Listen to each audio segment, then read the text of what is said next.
এক নম্বর no service, 2 নম্বর ইমার্জেন্সি, 3 নম্বর লো নেটওয়ার্ক।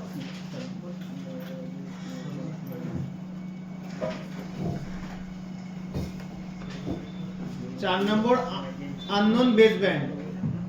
আননোন, নোন হয় না, সে তার আগে আন জুড়ে দাও। Base band, BND band.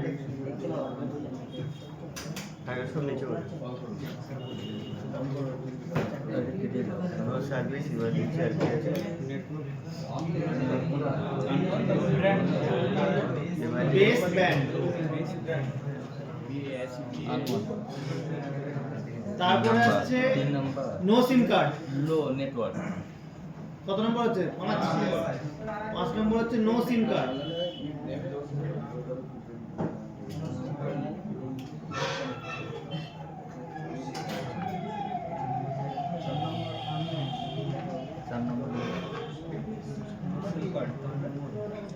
ছয় নম্বর হচ্ছে নো ডেটা। এই নো ডেটাটা আগে লিখতে হতো। নো ডেটা বলবো নো ইন্টারনেট। নানান সময় কাস্টমার এসে বলবে ফোন হচ্ছে কিন্তু ইন্টারনেট চলছে না, এই ধরনের প্রবলেম যদি এসে বলে, হ্যাঁ সবগুলো লেখো, সবগুলো সলিউশন বলে দাও, একটু র্যান্ডমলি হয়ে যাবে সাজানো।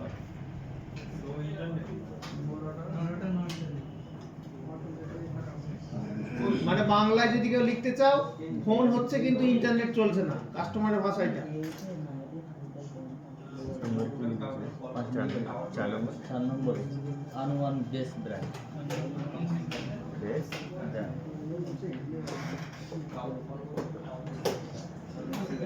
আমি ভুলছি এমন কিছু প্রবলেম আর কেউ ফেস করেছো?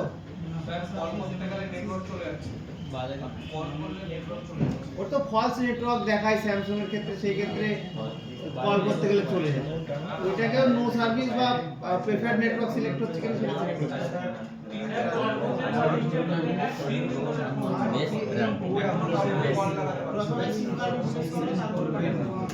হ্যাঁ, সিম কার্ড চেক করো, কোনো সিম লাগিয়ে দেখো। এরকম তো হয়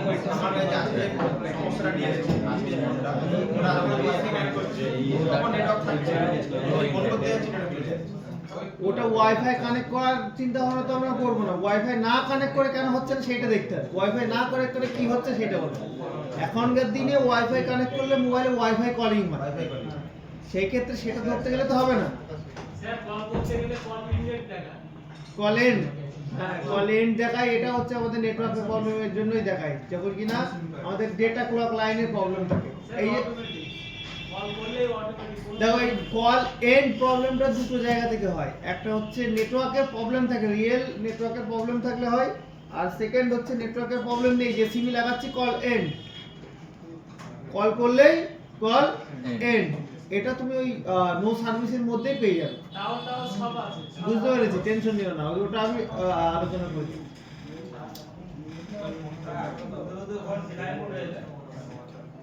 ওটা হচ্ছে কিছু কিছু নয়, স্যামসাং এর মোবাইল অনলি। ওটাকে বলে হাফ ফ্লাইট মোড।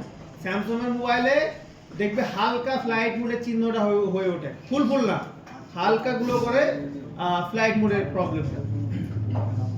তো ওটাকে বলে হাফ ফ্লাইট মোড। এটা লিখে নিতে পারো, হ্যাঁ এটা ইম্পর্টেন্ট, এটা লিখতে পারো, half flight mode.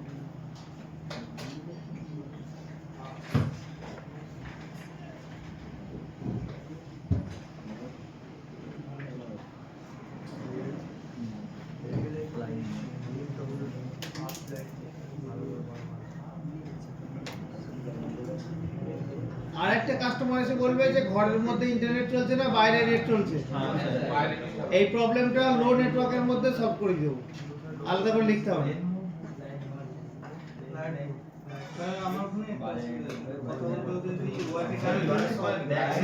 Wifi connect করলে তো আমার মোবাইলে তো হয় যে একটা সিম বন্ধ হলে আরেকটা সিম বন্ধ হয়, দুই একটা মোবাইলের ব্যান্ড কম থাকে তার জন্য ইস্যু হয়। ওইটা ওয়াইফাই কলিংটা বন্ধ করে দাও, সেটিংসে যাও, ওয়াইফাই কলিং বন্ধ করে দাও। আর অনেক সময় ব্যাক সেল চেঞ্জ করলে বা ব্যাক প্যানেল স্যামসাং এর ক্ষেত্রে ব্যাক প্যানেল বলতে গেলে অনেক সময় ওটা হয়ে যায় মানে নেটওয়ার্কটা লো হয়ে যায়। তো এটা তো আপনার প্রশ্নতেই উত্তর। অনেক মোবাইলে যে কভারের প্লেটটা থাকে যে অ্যান্টেনার জন্য সেটা ব্যাক প্যানেলেই থাকে। এখন যখন কিনা আমরা দুর্বল ব্যাক প্যানেল বা মার্কেটিং ব্যাক প্যানেল লাগাই সেটা লো নেটওয়ার্ক হয়, এটা স্বাভাবিক। তখন একটু কপার টপার দিয়ে অ্যান্টেনার জায়গাটা একটু মোটা করে দিতে হবে কিছু আর লাগাতে হবে। একটু মোটা কপার দিয়ে ওই একটা ইয়ে পাওয়া যায়, বলে দিচ্ছি, কপারের টেপ পাওয়া যায়। কি পাওয়া যায়? একটা কপারের টেপ কিনে নেবে। ওয়্যারলেসলি যে সিগন্যালগুলো আসে সেই সিগন্যালগুলোর নাম থাকে ব্যান্ড 1, ব্যান্ড 2, ব্যান্ড 3, ব্যান্ড 4। যেমন হতে পারে আমাদের রেডিও মানে ডিশ টিভির জন্য ব্যবহার করছে ব্যান্ড 90, আবার মোবাইলের জন্য ব্যবহার করছে ব্যান্ড 90। তাহলে ওই সিগন্যালের মধ্যে কি হবে? ইন্টারাপ্ট হবে। কি হবে বলো তো? ইন্টারাপ্ট হবে। তাহলে ওই যে আমাদের বাড়িতে কারেন্ট আসছে 440, সেটা দেখবে চারটে তার দিয়ে আসছে, তাই না? তাহলে চারটে তার, প্রথম তারটার নাম দিলাম ব্যান্ড 1, দ্বিতীয় তারটার নাম দিলাম ব্যান্ড 2, তৃতীয় তারটার নাম দিলাম ব্যান্ড 3, আর চতুর্থ তারটার নাম দিলাম ব্যান্ড 4। ওরকমই আমাদের যখন সিগন্যাল আসে, ওয়েভ ফর্মের সিগন্যাল আসে, যেমন 4G যে সিগন্যালগুলো আসে সেগুলো আসে ব্যান্ড 40 তে, 2G আসে ব্যান্ড 8 এ।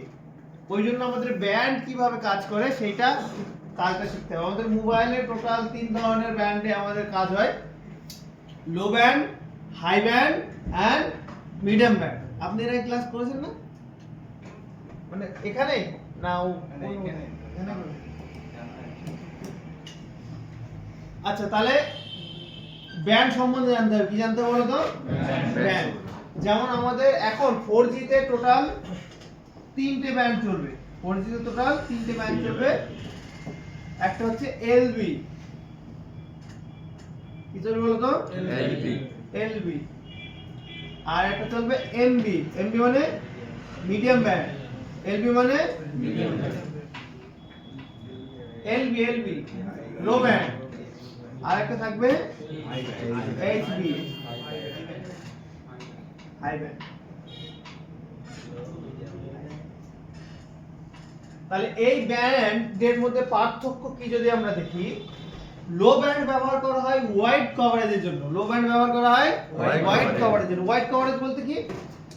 অনেকটা রেঞ্জ, টাওয়ার থেকে অনেক দূর অবধি আমাদের টাওয়ারের সিগন্যাল থাকে লো ব্যান্ড।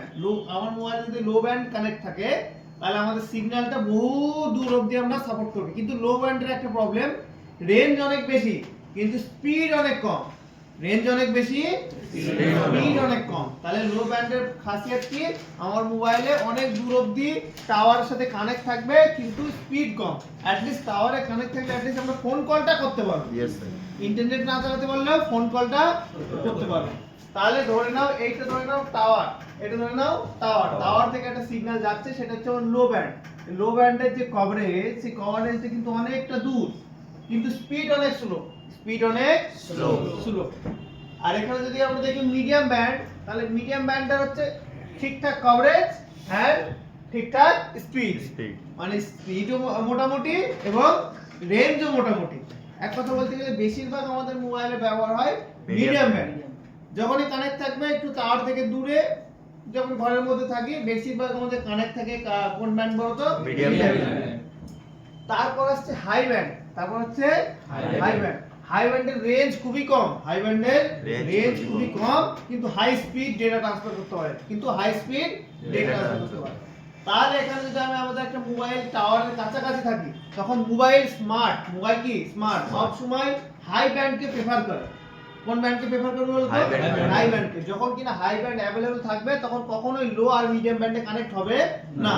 যখন হাই ব্যান্ড মিস হয়ে যাবে তখনই কিন্তু আমাদের মিডিয়াম ব্যান্ডে কানেক্ট হবে। যখন মিডিয়াম ব্যান্ড মিস হয়ে যাবে তখনই কিন্তু লো ব্যান্ডে কানেক্ট হয়ে যাবে। তখন আমরা যখন কিনা টাওয়ারের কাছাকাছি থাকি, তাহলে অটোমেটিক্যালি তখন আমাদের কোন ব্যান্ডের সাথে কানেক্ট থাকে? High band. তখন আমাদের মোবাইলে ইন্টারনেটও হাই স্পিডে চলে এবং এইচডি কল আমরা করতে পারি। তখন ধীরে ধীরে টাওয়ার থেকে যখন দূরে চলে যায় তখন আমরা কোন ব্যান্ডের সাথে কানেক্ট হয়ে যাই বলতো? Medium band. মিডিয়াম ব্যান্ড মানে কি রেঞ্জটাও টাওয়ারটাও মোটামুটি একটু দূর অবধি থাকবে, যেহেতু দূরে চলে এসেছি, এবং স্পিডটাও ঠিকঠাক থাকবে, নর্মাল ইউটিউব ব্রাউজিং আমরা করতে পারবো। কিন্তু ধীরে ধীরে ধীরে যখন একটু দূরে, আরো দূর শহরের বাইরে বা জঙ্গলের দিকে যাব, তখন আমাদের অটোমেটিকলি কানেক্ট হবে কোন ব্যান্ডের সাথে? লো ব্যান্ড। লো ব্যান্ডের সাথে টাওয়ার তো ফুল দেখাবে, যে লো ব্যান্ডের সাথে কানেক্ট টাওয়ার ফুল দেখাচ্ছে তো কম দেখাচ্ছে, কিন্তু ইন্টারনেট ব্রাউজিং হবে না। কি হবে না বলো তো? ইন্টারনেট ব্রাউজিং হবে না লো ব্যান্ডের সাথে কানেক্ট করলে। এমন দেখো আপনাদের কাছে হয়েছে মোবাইলের টাওয়ার আছে ফুল, কিন্তু ইন্টারনেট খুব একটা ভালো চলছে না। এরকম হয় যখন কিনা আমাদের মোবাইল লো ব্যান্ডের সাথে কানেক্ট থাকে। তাহলে আমাদের একটা তিনটে ব্র্যান্ড নিয়ে আমাদের মোবাইল চলে, একটা হচ্ছে low band, medium band, high band. যদি কিনা আমাদের কাস্টমার এরকম এসে বলে যে ঘরের মধ্যে ইন্টারনেট চলছে না, ঘরের মধ্যে ইন্টারনেট চলছে না, বাইরে চলছে, তাহলে যখন বাইরে বেরোচ্ছে তখন বুঝতে হবে যে হাই ব্যান্ডের সাথে কানেক্ট হচ্ছে, যখন ঘরে যাচ্ছে তখন মিডিয়াম ব্যান্ডের সাথে কানেক্ট হওয়ার কথা, কিন্তু ওনার মোবাইলে মিডিয়াম ব্যান্ডের সার্কিটটা খারাপ হওয়ার কারণে ডাইরেক্ট লো ব্যান্ডে কানেক্ট হয়ে যাচ্ছে। তাহলে লো ব্যান্ডে যদি কানেক্ট হয়ে যায় তাহলে ইন্টারনেট কি ভালো চলবে? না, চলবে না। তাহলে যদি আমাদের মিডিয়াম ব্যান্ডের প্রবলেম থাকে, তাহলে হচ্ছে ঘরের মধ্যে ইন্টারনেট চলতে আমাদের ইস্যু হয়, ঘরের মধ্যে ইন্টারনেট চলতে ইস্যু হয়। এখনকার দিনে আমাদের ব্যবহার হচ্ছে 5G এর ক্ষেত্রে UHB, আল্ট্রা হাই ব্যান্ড। কি ব্যবহার হচ্ছে বলতো? Ultra high band.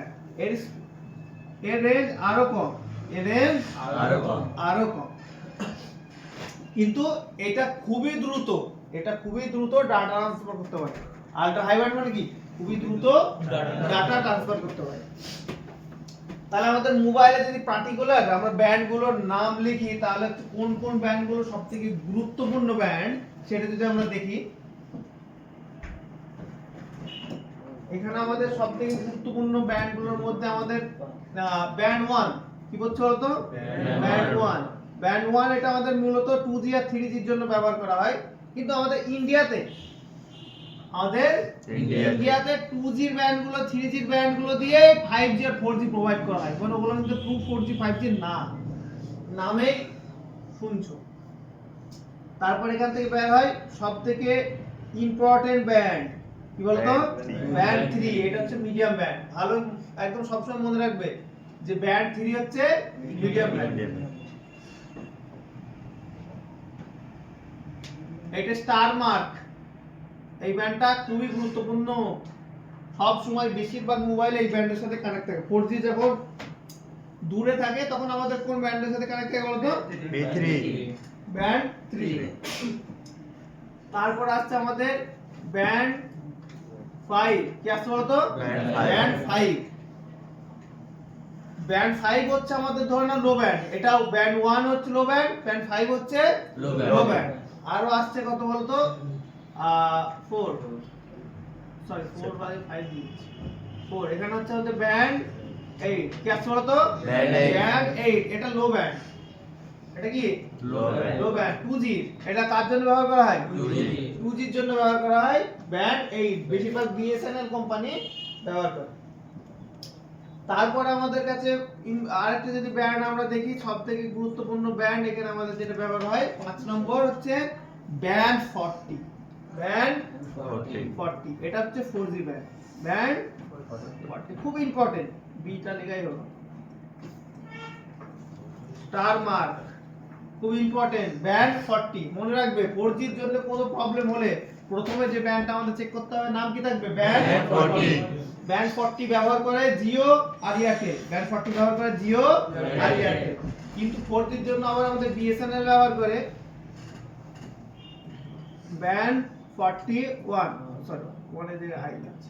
Band 41 BSNL ব্যবহার করে ব্যান্ড 41। তাহলে ইম্পর্টেন্ট ব্যান্ডের মধ্যে কত কোনগুলো পড়ছে বলো তো?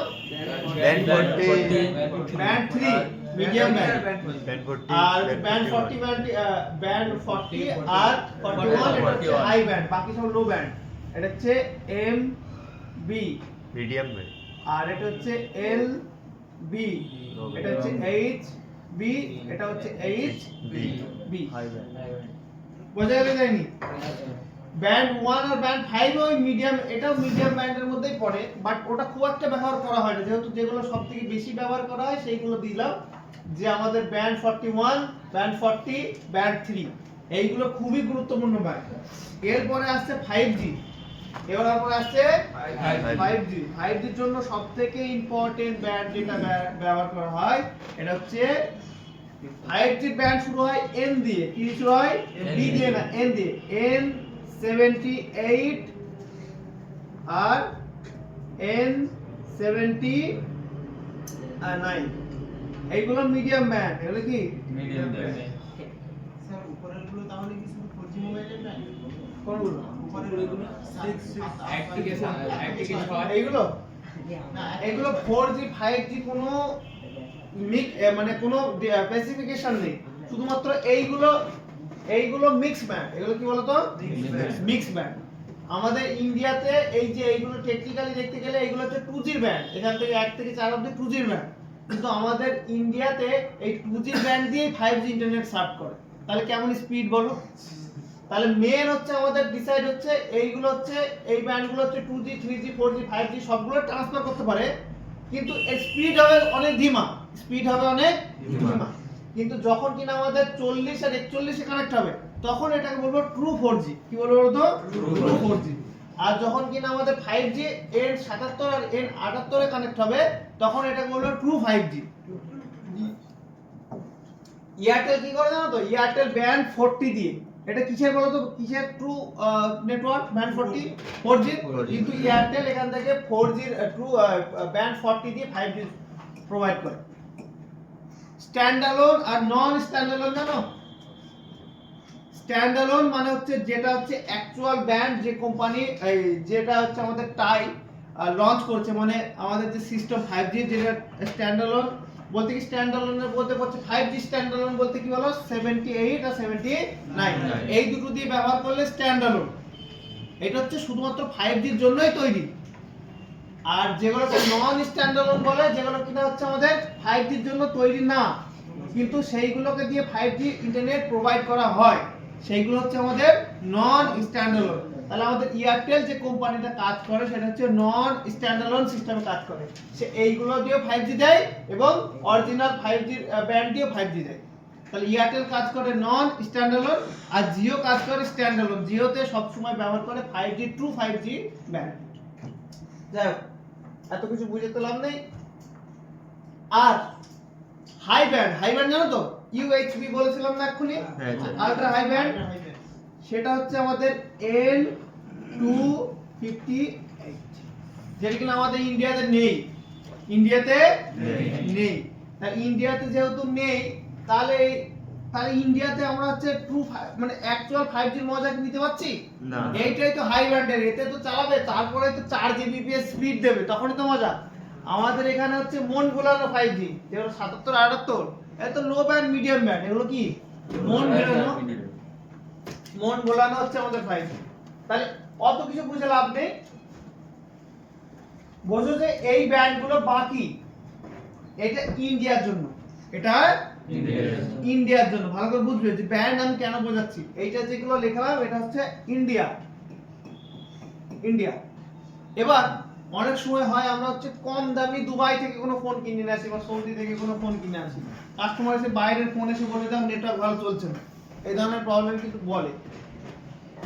যেমন দুবাইয়ে বা সৌদি বা মিডল ইস্ট কান্ট্রিতে, আমাদের এশিয়ান কান্ট্রির কোড এইগুলোই থাকে, যে মিডল ইস্ট কান্ট্রিতে থাকে তার 4G চলে কত বলো তো? এক্সাম্পল একটাই দেখায়, এটা হচ্ছে B39 বা B34। তাহলে ওই মোবাইলে 4G কোন, ওই মোবাইলে যে হার্ডওয়্যার দেওয়া আছে, ওই মোবাইলে যে হার্ডওয়্যার দেওয়া আছে সেই হার্ডওয়্যার সাপোর্ট করে 39 আর 34। কিন্তু আমাদের ইন্ডিয়াতে ওই দেশে তাহলে 39 আর 40 এর সাথে কমে, তার তাও ওই দেশে টাওয়ারও কিভাবে সাপোর্ট করে 39 আর 34 কে সাপোর্ট করে। এবার যখন কিনা আমাদের দেশে, এই দেশে যখন ইন্টারনেট চালায় একদম স্মুথলি চলে, যখন আমাদের দেশে চলে আসে, আমাদের দেশে টাওয়ারে তো 39 আর 34 তো সাপোর্টই নেই, টাওয়ার নেই, ব্যান্ড যে নেই। তাহলে আমাদের মোবাইলে যে হার্ডওয়্যার, সেই হার্ডওয়্যার সাপোর্ট করবে কাকে? 39 আর 34 কে। কিন্তু আমাদের দেশে যখন আসছে, আমাদের দেশে কোনো 39 আর 34 এর কোনো ব্যান্ডই নেই। কি নেই? ব্যান্ডই নেই। সেই ক্ষেত্রে আমাদের দেশে যখন চলে আসে তখন কিন্তু আমাদের কি প্রবলেম আসে বলতো? নেটওয়ার্ক কম আসে। যেহেতু ব্যান্ড 3টা কমন, যেহেতু ব্যান্ড 3টা কমন, টাওয়ার একেবারে টাওয়ার চলে যায় এমন কিন্তু না, টাওয়ার আসে কিন্তু আমাদের দেশে ট্রু 4G তে কানেক্ট হয় না। কিসে কানেক্ট হয় না? ট্রু 4G তে কানেক্ট হয় না। সেই ক্ষেত্রে লো নেটওয়ার্কের প্রবলেম, লো নেটওয়ার্কের প্রবলেম আসে, পারফরম্যান্স ভালো পাওয়া যায় না। কিন্তু আমাদের আইফোন বলো বা স্যামসাং এর বলো, এইগুলো হচ্ছে ইন্টারন্যাশনাল মোবাইল। এগুলো কি ইন্টারন্যাশনাল মোবাইল। এরা কি কাজ করে, এদের হার্ডওয়্যারে 34, 39, 40 যত ব্যান্ড আছে সবগুলোরই দিয়ে দেয়, যেন আমরা হচ্ছে যে কোনো দেশে গিয়ে কি করতে পারি, আরামসে ইন্টারনেট সার্ফ করতে পারি, যেহেতু সেই মোবাইলগুলো হার্ডওয়্যার দেওয়া আছে।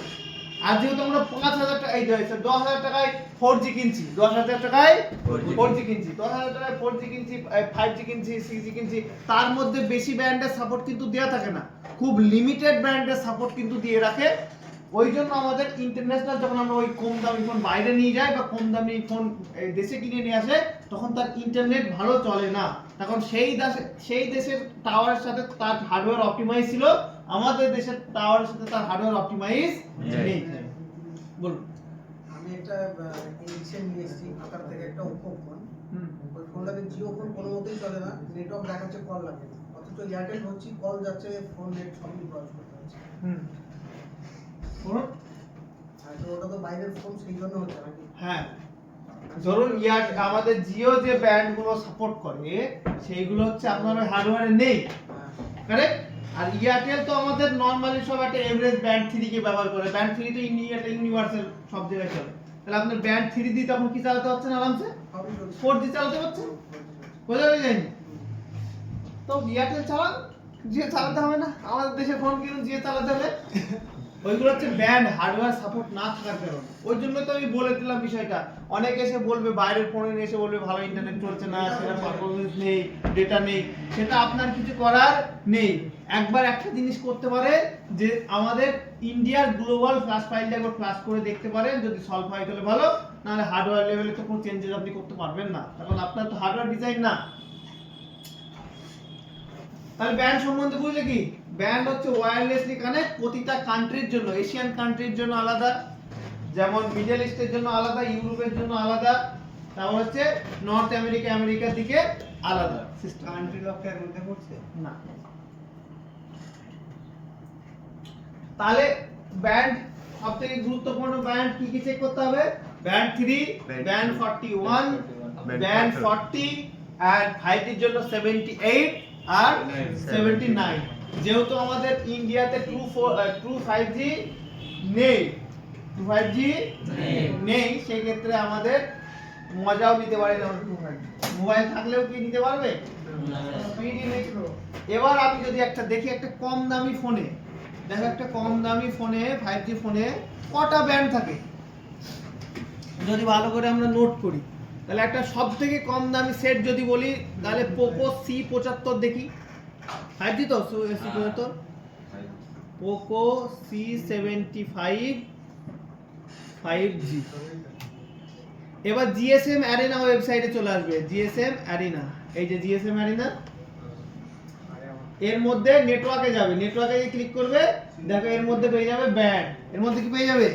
ব্যান্ড। মাত্র 8,000 টাকার দাম ফোনটা, মাত্র 8,000 টাকার দাম। দেখো 4G এর জন্য কোন কোন ব্যান্ড দিয়েছে, band 1, band 3, band 5, band 8, band 28, band 40 আর ব্যান্ড 41। এইগুলো আমাদের মেইনলি ইন্ডিয়ার জন্য, একটাও বাইরের দেশের নেই, একটাও বাইরের দেশের নেই। কিন্তু এখানে আমাদের 5G এর জন্য band 1, band 3, band 5, band 8, band 28, band 40 আর ব্যান্ড 70। এটাও কার জন্য বলো তো? 5G এর জন্য আমাদের ইন্ডিয়ার এশিয়ান কান্ট্রি। এখানে একটা জিনিস লেখা হয়নি, জিও ব্যবহার করে অলরেডি, সেটাও লিখে দিই চলো।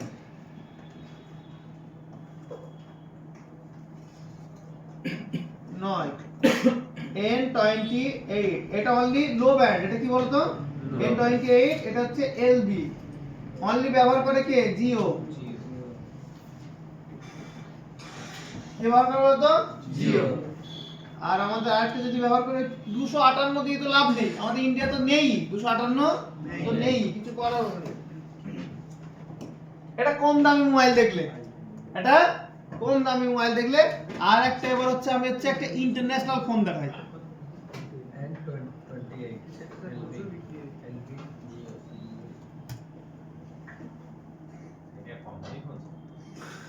মানে কম দামি না, এটা কম দামি দেখলে এবার একটা বেশি দামের দেখায়।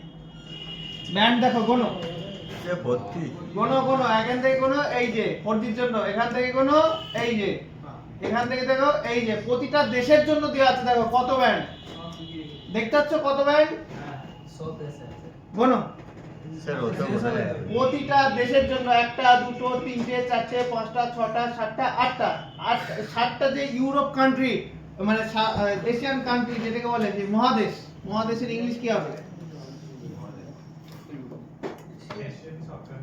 আচ্ছা বাদ দাও না, তাহলে এখান থেকে ওই অবধি দেখো কতগুলো ব্যান্ড, বুঝতে পারছো তো? সব থেকে ইম্পর্টেন্ট এখানে কি দেওয়া আছে দেখো, কি সাপোর্ট আছে দেখো, MM ওয়েভ সব থেকে ultra high speed 5G data transfer করার জন্য যে টেকনোলজিটা ব্যবহার করা হয়।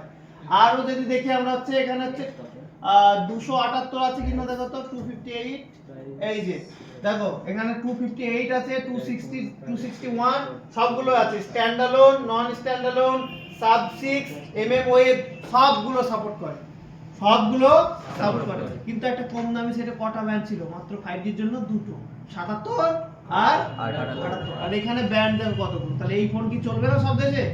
তাহলে এইগুলো হচ্ছে ইন্টারন্যাশনাল ফোন। তাহলে কম দামি সেট কেন? আরে কম দামি কি বলছি, ইন্ডিয়ার বেশি দামি সেটেও এতগুলো ব্যান্ড দেয় না, ইন্ডিয়ার বেশি দামের সেটেও এতগুলো ব্যান্ড দেয় না। যেমন বেশি দামের মধ্যে আমরা একটা দেখি V70 এক্ষুনি লঞ্চ হয়েছে নতুন, দেখি চলো ভিভো, এর থেকে তো বেশি থাকবে, বাট ইন্ডিয়ার জন্যই অপটিমাইজ এই ফোনগুলো। যদি আমি 78 অবধি দিয়েছে। যদি কিনা দেখি, দেখো কটা ব্যান্ড, বেশি শুরু হতেই খতম। দেখতে পাচ্ছ এটা কি কম দামি সেট? না স্যার চলো আর একটা দেখি, চলো তোমাদের হচ্ছে ভিভোর X300 আলট্রা দিয়েছে, সেটা দেখো X300 দিয়েছে, একদম 45 স্যামসাং আলট্রা দেখো না স্যার, ওটা দিয়ে দেবে। ভিভো X300 এইগুলো তো দেবে, এগুলো তো আরো দামি সেট, দেওয়ার তো কথা, যদি না দেয় তাহলে হচ্ছে পুরো পাচ্ছি, পুরোই দেখি চলো।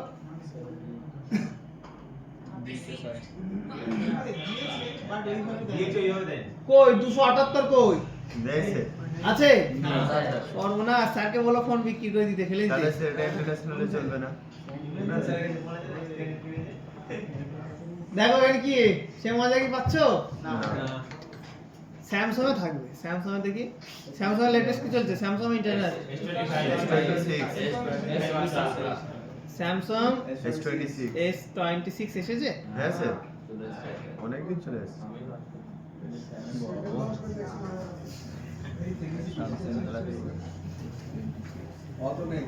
দেখো ইন্টারন্যাশনাল এর মধ্যে এইগুলো ব্যবহার করা হয়েছে, তারপর ইউএস এর জন্য এইগুলো ব্যবহার হয়েছে, এইটাও ইন্টারন্যাশনাল 5G এর জন্য, ইন্টারন্যাশনাল মানে কি সব দেশেই চলবে।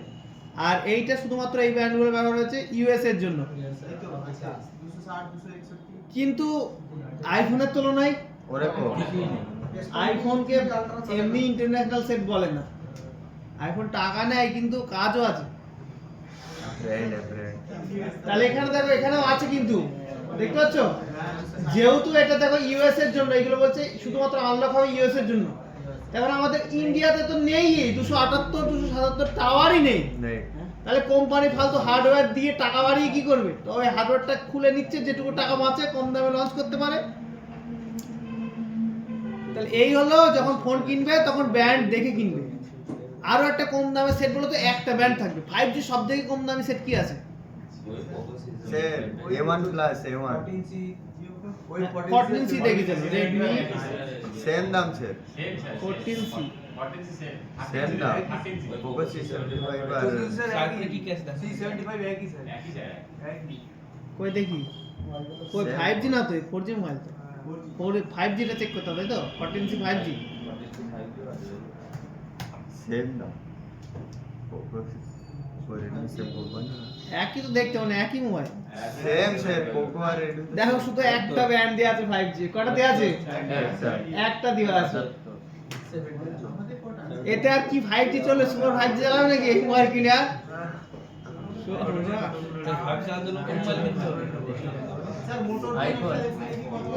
এর বাদ বাকিটা আপনারা দেখে নেবেন কাজ শেষ। আইফোন দেখিয়েছি বাকিটা 32 তারিখে। সেম তাহলে ব্যান্ডের কনসেপ্ট বুঝলে? আমাদের জন্য ইম্পর্টেন্ট ব্যান্ড 3, ব্যান্ড 40, 41, ব্যান্ড 78, সব থেকে 79 সব থেকে ইম্পর্টেন্ট এখন। হ্যাঁ হ্যাঁ ওইটা ঠিক আছে তাহলে এবার আমাদের বুঝতে হবে স্যার ইম্পর্টেন্ট গুলো আর ব্র্যাকেট করে ইম্পর্টেন্ট গুলো আর বলছি। 3 নম্বরে কাল band 3, band 40, band 41, N78, N79 আর N20। এত খাটাও কেন বলো তো? স্যার N28 বলতে সিস্টেমটা ছবি মনে করে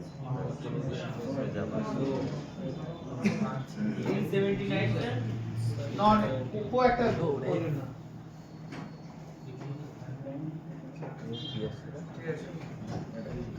আচ্ছা এইবার আমরা শিখবো একটা কম্পোনেন্টের সম্বন্ধে, সেটা হচ্ছে ডুপ্লেক্সার।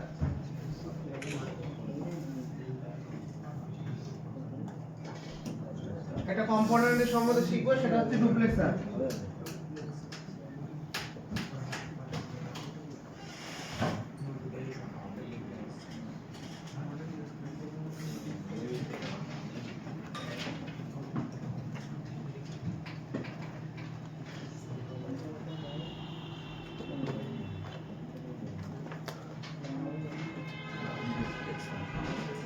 কি শিখবো বলো তো?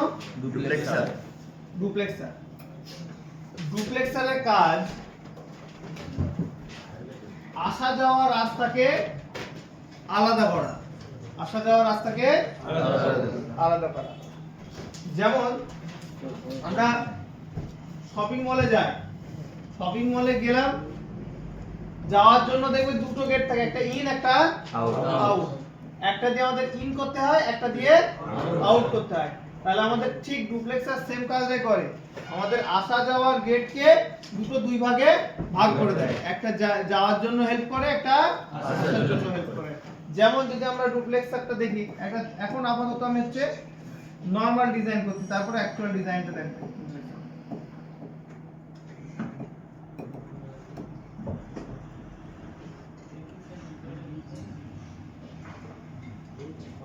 নেটওয়ার্কের ক্লাস একদিনেই খতম হয়ে যাবে, বাস প্র্যাকটিক্যাল করতে যতগুলো সময় লাগবে সেইগুলোই আর কি। তাহলে এইটা ধরে নাও, এই পিনটার নাম হচ্ছে TRX। TRX এর ফুল নেম হচ্ছে ট্রান্স রিসিভ। ট্রান্স রিসিভের মতলব হচ্ছে এই নামটা মানে হচ্ছে এই লাইন দিয়ে যেতেও পারবে, ডেটা আসতেও পারবে, যেতেও পারবে আসতেও পারবে। আর এটা হচ্ছে RX, এটা হচ্ছে রিসিভ, এটা কি রিসিভ। আর হচ্ছে এটা হচ্ছে TX, ট্রান্সমিট। এক কথা বলতে গেলে এই লাইন দিয়ে যেতে পারবে আর এই লাইন দিয়ে আসতে পারবে। যখন আমাদের কোনো ডেটা, যে কোনো ডেটা আমাদের আসে এই একটা রাস্তা দিয়ে, এই রাস্তা দিয়ে, মানে এই রাস্তায় যেতেও পারে, এই রাস্তায় আসতেও পারে। কিন্তু যখন কিনা আমরা শপিং মলের একদম সামনে চলে যাই, তখন দুটো গেট পাই, একটা হচ্ছে যাওয়ার আর একটা হচ্ছে আসা। তাহলে যখন কিনা আমাদের সিগন্যাল কোনো কিছু রিসিভ করি, যখন কোনো কিছু সিগন্যালকে আমরা রিসিভ করি, তখন সেটা ডাইরেক্ট চলে যায় RX এ। কোথায় চলে যায় বলো তো? RX এ। RX হয়ে আমরা হচ্ছে ডাইরেক্ট আমাদের যে ডেটাটা, সেটা হচ্ছে আমাদের RFIC তে চলে যায়। কোথায় চলে যায়? RFIC। এবার আমরা যখন কিছু হোয়াটসঅ্যাপে হাই লিখি বা কিছু ডেটা পাঠাই, সেটা প্রথমে যায় কার কাছে বলো তো? TX এর কাছে। TX এই ডেটাটাকে TRX এ পাঠিয়ে দেয়, তখন আবার এই লাইন দিয়ে আমাদের ডেটাটা কোথায় চলে যায় বলো তো? টাওয়ারে চলে যায়। তাহলে আমাদের ডুপ্লেক্সারের কাজ কি করছে? যখন কিনা আমাদের ডেটা যখন আমরা রিসিভ করছি, সেটা RX এর দিকে পাঠিয়ে RFIC তে পাঠানো, আর যখন কিনা আমরা কোনো ডেটা পাঠাচ্ছি, সেটা TX লাইন দিয়ে ডাইরেক্ট TRX দিয়ে আমাদের টাওয়ারের কাছে পাঠানো। তার মানে আমাদের সিগন্যালকে দুই ভাগে ভাগ করার কাজ করছে কে বলো তোমাদের? ডুপ্লেক্সার। এবার হচ্ছে ডুপ্লেক্সার হচ্ছে একটা প্যাসিভ কম্পোনেন্ট। ডুপ্লেক্সার হচ্ছে একটা প্যাসিভ কম্পোনেন্ট। প্যাসিভ কম্পোনেন্ট বলতে কি, যে কোনো ভোল্টেজে চলে না, যে কোনো ইএন সিগন্যালে চলে না, সেটাকে বলা হয় প্যাসিভ কম্পোনেন্ট।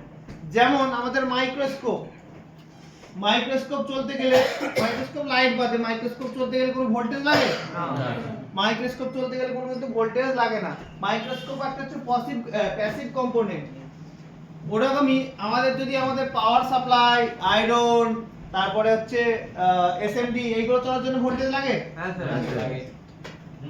ভোল্টেজ লাগে তাহলে এইগুলো হচ্ছে আমাদের অ্যাক্টিভ কম্পোনেন্ট এগুলো কি আমাদের অ্যাক্টিভ কম্পোনেন্ট তাহলে প্যাসিভ আর অ্যাক্টিভের মধ্যে পার্থক্য বুঝতে হবে তাহলে একটা মাইক্রোস্কোপ যদি আমরা ফেলে না দিই ভেঙে না দিই খারাপ হওয়ার মতো ধুলো না জমে যায় খারাপ হওয়ার মতো কি আছে কিছুই নেই কিন্তু আমাদের একটা পাওয়ার সাপ্লাই আয়রন এসএমডি খারাপ হওয়ার মতো আছে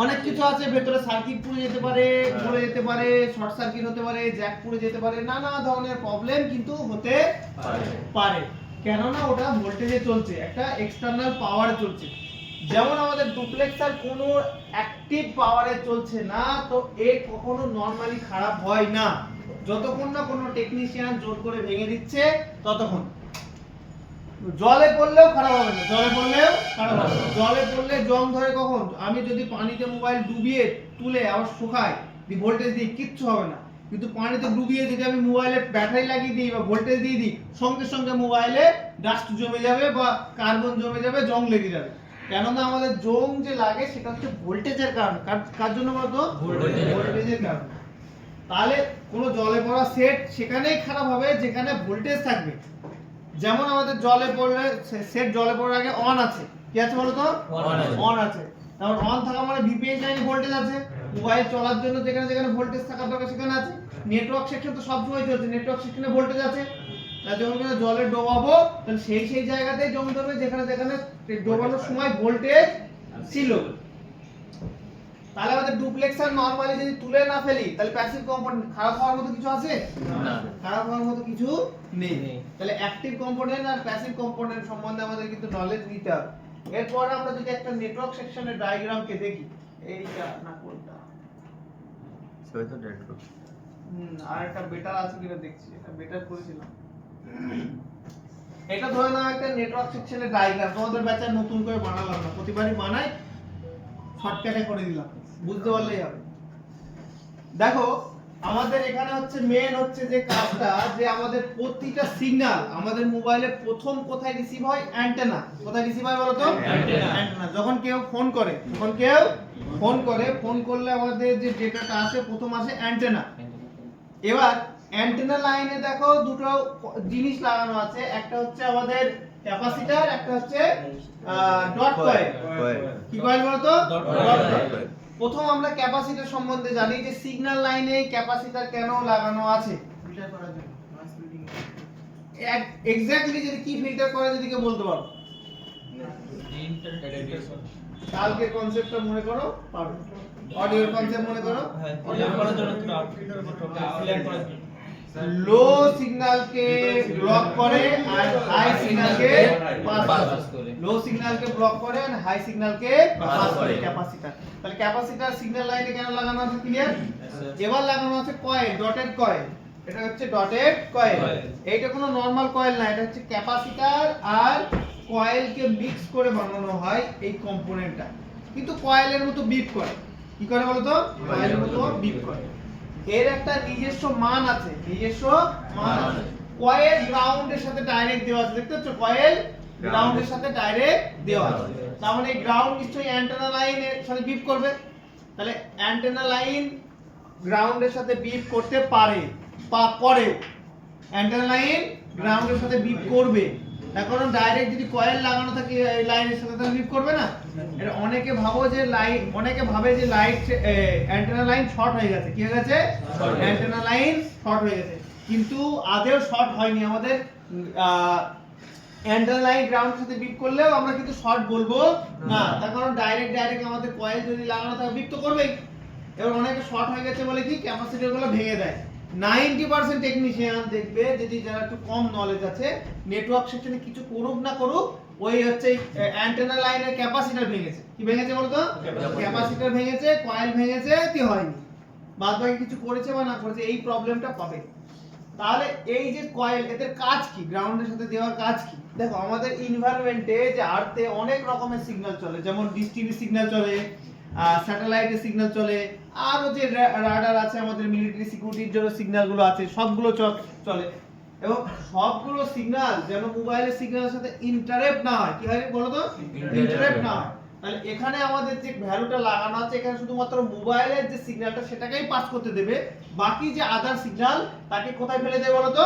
গ্রাউন্ডে ফেলে দেবে। সেই ভ্যালু লাগানো আছে যেন শুধুমাত্র মোবাইলেরটাই পাস হতে পারে, বাকি যে ডেটা যে সিগন্যালগুলো সেগুলো কোথায় হতে পারে? গ্রাউন্ডে। তাহলে আমাদের যে মেইন মোবাইলের সিগন্যালটা সেটা হচ্ছে ইন্টারাপ্ট হচ্ছে না, মানে ডিস্টার্ব হচ্ছে না, তাহলে পিওরটা আমরা পাচ্ছি। তার জন্য এখান থেকে একটা গ্রাউন্ডের সাথে লাগানো আছে ডট কয়েল, একটা হচ্ছে সিরিজে লাগানো আছে।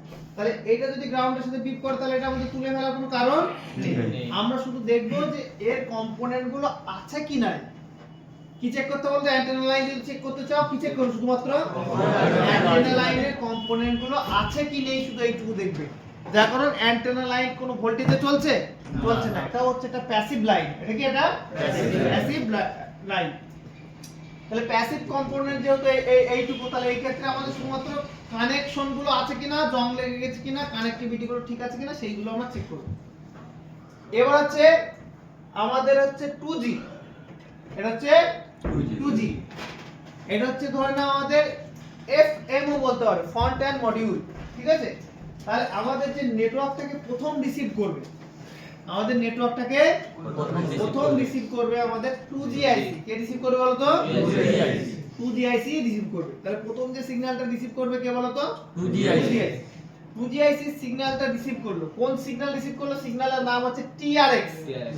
TRX বলতে কি? ওই ডেটার মধ্যে আসা যাওয়া দুটোই ইনক্লুডেড হয়ে আছে, তাই না? TRX মানে কি? আসা যাওয়া দুটোই হবে, আসা যাওয়া দুটোই হবে।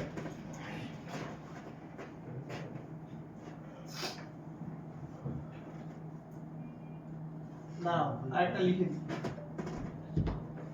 TRX।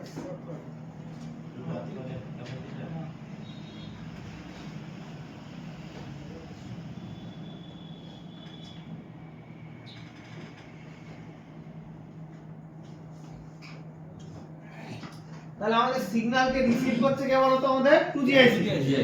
যেহেতু প্রথমেই কোনো একটা দূর থেকে কোনো কিছু সিগন্যাল, একটা স্ট্রং সিগন্যালকে আসে, সেটা কিন্তু আমাদের RFIC ডাইরেক্ট রিসিভ করার ক্যাপাবিলিটি কিন্তু নেই। RFIC শুধু প্রসেস করার কাজ করে। কি কাজ করে বলতো? প্রসেস করার কাজ করে। ধরো না কোনো পার্সেল আসলো, কোন একটা পার্সেল আসলো নিচে, এবার হচ্ছে পার্সেল আসলো, মালিককে নিজে পার্সেল আনতে যাবে, বারবার আনতে যাবে, লোক রেখে দিয়েছে। কি রেখে দিয়েছে? লোক রেখে দিয়েছে। পার্সেলটাকে রিসিভ করে মালিকের কাছে পৌঁছে দেওয়া। ওরকমই আমাদের অ্যান্টেনায় যত ডেটা আসবে যাবে সবগুলো কে রিসিভ করবে? আমাদের আসবে যাবে সবগুলো রিসিভ করবে 2G। 2G আবার কাকে পাঠিয়ে দেবে? ডুপ্লেক্সারে। কোথায় পাঠিয়ে দেবে? ডুপ্লেক্সারে। এবার ডুপ্লেক্সার ডিসাইড করে দেবে কোন সিগন্যাল কোন দিকে পাঠাতে হবে, কোন সিগন্যাল কোন দিকে পাঠাতে হবে। যে পার্সেলগুলো আমাদের ধরে নাও আসছে সেইগুলো RX দিয়ে ডাইরেক্ট RFIC তে পাঠিয়ে দেবে, আর যে পার্সেলগুলো যাবে সেগুলো TX দিয়ে TRX দিয়ে ডাইরেক্ট 2G হয়ে কোথায় চলে যাবে বলতো? অ্যান্টেনা চলে যাবে। এই অবধি সিগন্যাল আসা যাওয়া একই আছে, কিন্তু এই ডুপ্লেক্সার কে বলতো? এই ডুপ্লেক্সার আলাদা করে দিচ্ছে। তার কারণ এই যে মালিক বলতো, ছোট মালিক বলতে পারো, এ চাই যে আমাদের প্রতিটা সিগন্যাল যেন একসাথে আসা, যে পার্সেল যাবে সেই পার্সেলও এক জায়গায় রাখলে, আর যে পার্সেল আসছে সেই পার্সেল এক জায়গায় আসছে, তাহলে মিস মাস করে একটা যেটা আসলো সেটাও তো চলে যেতে পারে। ওই জন্য দুটো ভিন্ন জায়গায় রাখা হয়, যেন ডেটা ইন্টারাপ্ট না হয় নিজেদের মধ্যে। কি না হয়? ইন্টারাপ্ট না হয়। তাহলে যখন কিনা আমরা হোয়াটসঅ্যাপে বা হাই লিখে পাঠাই, কেউ এক্সাম্পল কেউ বললো হ্যালো, সেই হ্যালোটা আমাদের টাওয়ারে আসবে, টাওয়ারে আসার পর কোথায় আসবে? 2G তে আসার পর আমাদের কোথায় আসবে? ডুপ্লেক্সার। ডুপ্লেক্সার যেহেতু আসছে সেই ক্ষেত্রে ডাইরেক্ট ডুপ্লেক্সার সেটা RX এ পাঠিয়ে দেবে। RX সেটা কি করবে? RFIC তে দেবে। RFIC সেটাকে প্রসেস করে কোথায় দেবে? CPU দেবে। এবার CPU সেটাকে আবার আমরা কিছু লিখলাম স্ক্রিন থেকে কোথায় যাবে? CPU থেকে কোথায় যাবে বলো তো? RF থেকে কোথায় আবার কোথায় চলে যাবে বলো তো? 4G থেকে আমাদের ডাইরেক্ট চলে আসবে TX, তারপরে আবার 2G চলে আসবে। এবার অনেকে কনসেপ্ট বুঝলেন এখানে যে এই IC গুলোর অ্যাকচুয়ালি কাজ কি। আগে যদি আমরা কাজগুলো ফলো করি তাহলে কিন্তু আরো নেটওয়ার্কটাকে স্মুথলি বুঝতে পারবো। যেমন একটা RFIC এর কাজ হচ্ছে ট্রান্সলেট করা। কি কাজ করে বলো তো? ট্রান্সলেট করা। আমাদের যে CPU মাত্র একটাই ভাষা জানে, সেটা হচ্ছে বাইনারি ল্যাঙ্গুয়েজ, 0-1 এর ভাষা। কি ভাষা? 01 এর ভাষা। এক কথায় বলতে গেলে যদি আমরা সহজ ভাষা শিখি, সিপিইউ জানে ইংলিশ, সিপিইউ জানে ইংলিশ। এবার হচ্ছে যে আমাদের সিগন্যালটা আসছে, সেটা হচ্ছে চায়না সিগন্যাল। কি আসছে বলতো? China signal. তাহলে যখন কিনা আমাদের ডাইরেক্ট সিগন্যাল আসছে, সেই সিগন্যালটা যদি ডাইরেক্ট আমি সিপিইউ কে দিতাম, তাহলে সিপিইউ বোঝে যে ইংলিশ, আর এখানে এসে ওই যে সিগন্যাল আছে চ্যাং চুং চুং করছে, তার কিছু বুঝতে পারবে এখানে? কিছু বুঝতে পারবে না। তাহলে আমাদের একটা মাঝখানে কি লাগবে? ট্রান্সলেটর লাগবে। কি লাগবে? ট্রান্সলেটর লাগবে, যে কিনা ওই চায়না ভাষাটাকে ট্রান্সলেট করে কাকে দেবে? সিপিইউ কে দেবে। তাহলে আমাদের আরএফআইসি কি কাজ করে বলতো? রেডিও সিগন্যালকে ডিজিটালে কনভার্ট করে, যেন সিপিইউ সিগন্যালকে বুঝতে পারে। তাহলে আমাদের আরএফআইসি কাজ কি? যে রেডিও সিগন্যালকে রিসিভ করে ডিজিটালে কনভার্ট করে দেওয়া, যেন আমাদের সিপিইউ সেই ডেটাগুলোকে বুঝতে পারে। এই জন্য কে বলা হয় ট্রান্সিভার। স্মার্ট ল্যাঙ্গুয়েজ বা টেকনিক্যাল ভাষায় বলা হয়, এটাকে আরএফও বলা হয় না, এটাকে ডব্লিউটিআরও বলা হয় না, এটাকে বলা হয় ট্রান্সিভার। কি বলা হয় বলতো? ট্রান্সিভার, যেহেতু ও ট্রান্সলেট করে সিপিইউ ল্যাঙ্গুয়েজকে। এবার আমরা যখন কিছু লিখি, সেটা লিখি আমরা হচ্ছে ইংলিশে, সেটা ইংলিশটা কার কাছে যায়? আরএফ এর কাছে। আরএফ সেটাকে রেডিও ফ্রিকোয়েন্সিতে কনভার্ট করে কার কাছে পাঠায়? 4G। কার কাছে পাঠায়? 4G। আরএফআইসি যে সিগন্যালটা পাঠায়, সেটা পাঠানোর সময় তার ক্ষমতা খুব কম, মানে রিসিভ করে তো দিচ্ছে একজন 2G, রিসিভ করে কাছে দিচ্ছে, কিন্তু আমাদের যখন সিগন্যালটা পাঠাচ্ছে, তখন হচ্ছে এই যে আরএফআইসি কোনো সিগন্যালকে পাঠাচ্ছে, সিগন্যালটা খুব দুর্বল, মানে কোনো পার্সেল পাঠাচ্ছে, কোনো রকম তুলে সাইডে রেখে দিল। এবার সেই সিগন্যালটাকে বুস্ট করে যেন টাওয়ার অবধি থ্রো করতে পারে। কি করতে পারে বলতো? টাওয়ার অবধি সিগন্যালকে থ্রো করতে পারে। সেই জন্য আমাদের আছে 4G PA। PA এর কাজ কি? পাওয়ারকে অ্যামপ্লিফাই করা। অ্যামপ্লিফাই মানে বুস্ট, পাওয়ারকে বুস্ট করা। তাহলে আমরা যদি এই টিআরএক্সটা ডাইরেক্ট এই ডুপ্লেক্সারে দিতাম, তার সিগন্যালটা হতো খুব দুর্বল, টাওয়ারে যাওয়ার আগেই ড্রপ হয়ে যেত, সেই জন্য যাওয়ার সময় প্রথমে হচ্ছে আরএফ টিআরএক্স কে কাকে পাঠাচ্ছে বলতো? 4GSC। কাকে পাঠাচ্ছে? 4GSC। 4GSC সিগন্যালটাকে ওভার বুস্ট করছে। কি করছে বলতো? ওভার বুস্ট করে ডুপ্লেক্সারে যাচ্ছে, ডুপ্লেক্সার দিয়ে ফটাফট কোথায় চলে যাচ্ছে বলতো? টাওয়ারে চলে যাচ্ছে। তাহলে রিসিভ করার সময় কোনো অ্যামপ্লিফায়ার আইসি দরকার পড়ছে না, তখন আমাদের টাওয়ার সেটাকে থ্রো করছে। কে থ্রো করছে বলতো? টাওয়ার খুব স্পিডে থ্রো করছে, সেটাকে 2G রিসিভ করে আমাদের আরএফ এ দিচ্ছে। আর যখন কিনা আমরা সিগন্যাল পাঠাচ্ছি, সেটা হচ্ছে আমাদের 4G PA থ্রো করে দিচ্ছে, যেন আমাদের টাওয়ার অবধি কি হতে পারে? পৌঁছাতে পারে। টাওয়ার অবধি কি হতে পারে? পৌঁছাতে পারে। তাহলে আমাদের 4G PA এর কাজ কি? সিগন্যালকে থ্রো করা খুব স্পিডে, মানে এক কথা বলতে গেলে অ্যামপ্লিফাই করা, বুস্ট করা। নরমাল ভাষায় বলি কি করা? বুস্ট করা। আসার সময় না, শুধু যাওয়ার সময়? শুধু যাওয়ার সময়। এটা মাথায় রাখবে যে 4G PA আমাদের সিগন্যালকে বুস্ট করছে শুধুমাত্র যাওয়ার সময়। এবার হচ্ছে আমাদের যে কনসেপ্ট, আর হচ্ছে আমাদের আরএফআইসি কাজ কি? ট্রান্সলেট করা, কারেক্ট। এবার একটা জিনিস, আমরা অনেকে আরএফআইসি কে ডব্লিউটিআর নামে চিনি, তাই তো? অনেকে ভাবছো যে আরএফআইসি মানে কনফিউশন হয়ে যাচ্ছে, ডব্লিউটিআর বলুন না, এরকম ভাবছো, তাই তো? ঠিক এরকম গল্প হচ্ছে যে আমরা হচ্ছে সব টুথপেস্টকেই বলি কলগেট। কি বলি? কলগেট কিন্তু একটা ব্র্যান্ডের নাম। কলগেট কি একটা ব্র্যান্ডের নাম? তো যেমন আমাদের সব টুথপেস্টকে যে কি দেবে? পেপসোডেন্টের কলগেট দাও। কি দাও? পেপসোডেন্টের কলগেট দাও, বা স্যামসোডাইনের কলগেট দাও। মানে বুঝতে পারছো? অ্যাপেলের এমআই ফোন দাও। কি হচ্ছে বুঝতে পারছো? যে এমআই এর ভিভো ফোন দাও। তো এই ধরনের প্রবলেম কিন্তু হচ্ছে। তাহলে আমাদের ডব্লিউটিআরটা কি? এক সময় খুবই চলেছে, কোয়ালকমের একটা আরএফআইসি মডেলের নাম ডব্লিউটিআর। তো সেই ক্ষেত্রে সে এত চলেছে আর এত খারাপ হতো, এখন সব টেকনিশিয়ানের মুখে মুখে আরএফ মানে কি? ডব্লিউটিআর।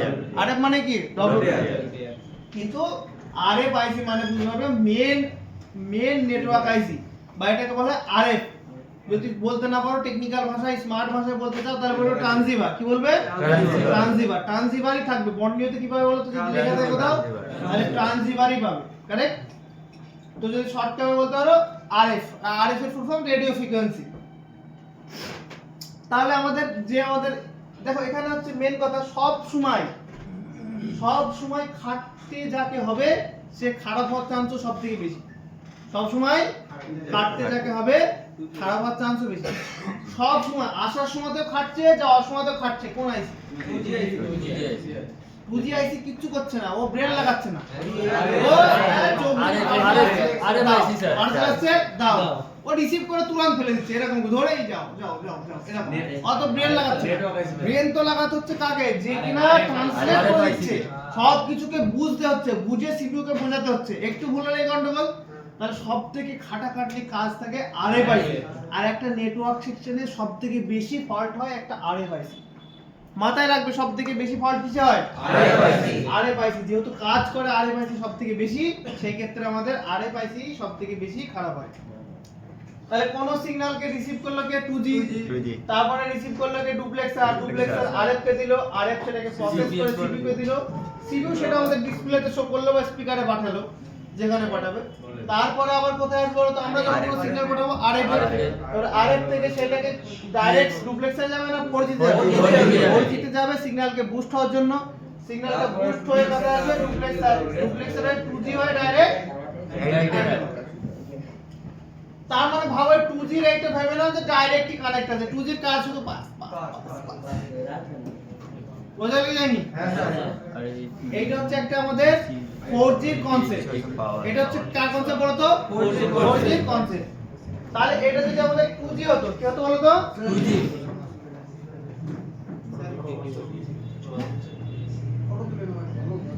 কেন এখনই তুলতে হবে? সময় দিও তো।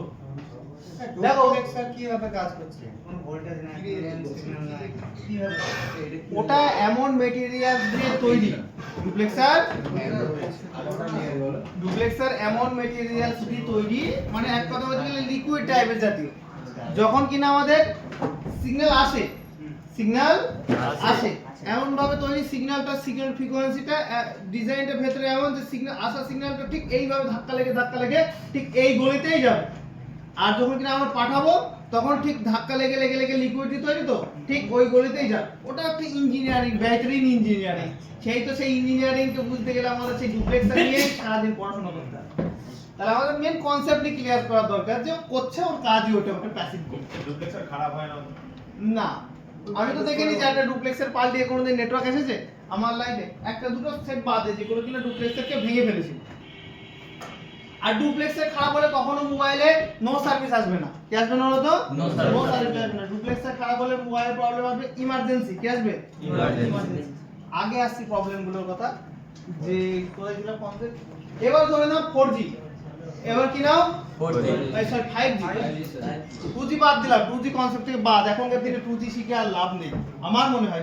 কোথাও যদি বলো 2G হলে কি হবে বলো তো? শুধুমাত্র এই আইসিটা 2G হবে, এই আইসিটা কাজ করবে না, এই আইসিটা কাজ করবে না, মুছছে না, আবার ফেরত আসবে না, তাই কিন্তু মুছছে না জিনিসটা। তাহলে কি হবে বলো তো?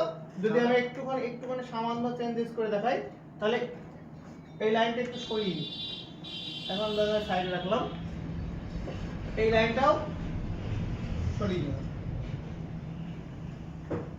2G আইসি 50% কাজ করে অ্যান্টেনাকে রিসিভ করার জন্য, আর 50% কাজ করে পি এর জন্য।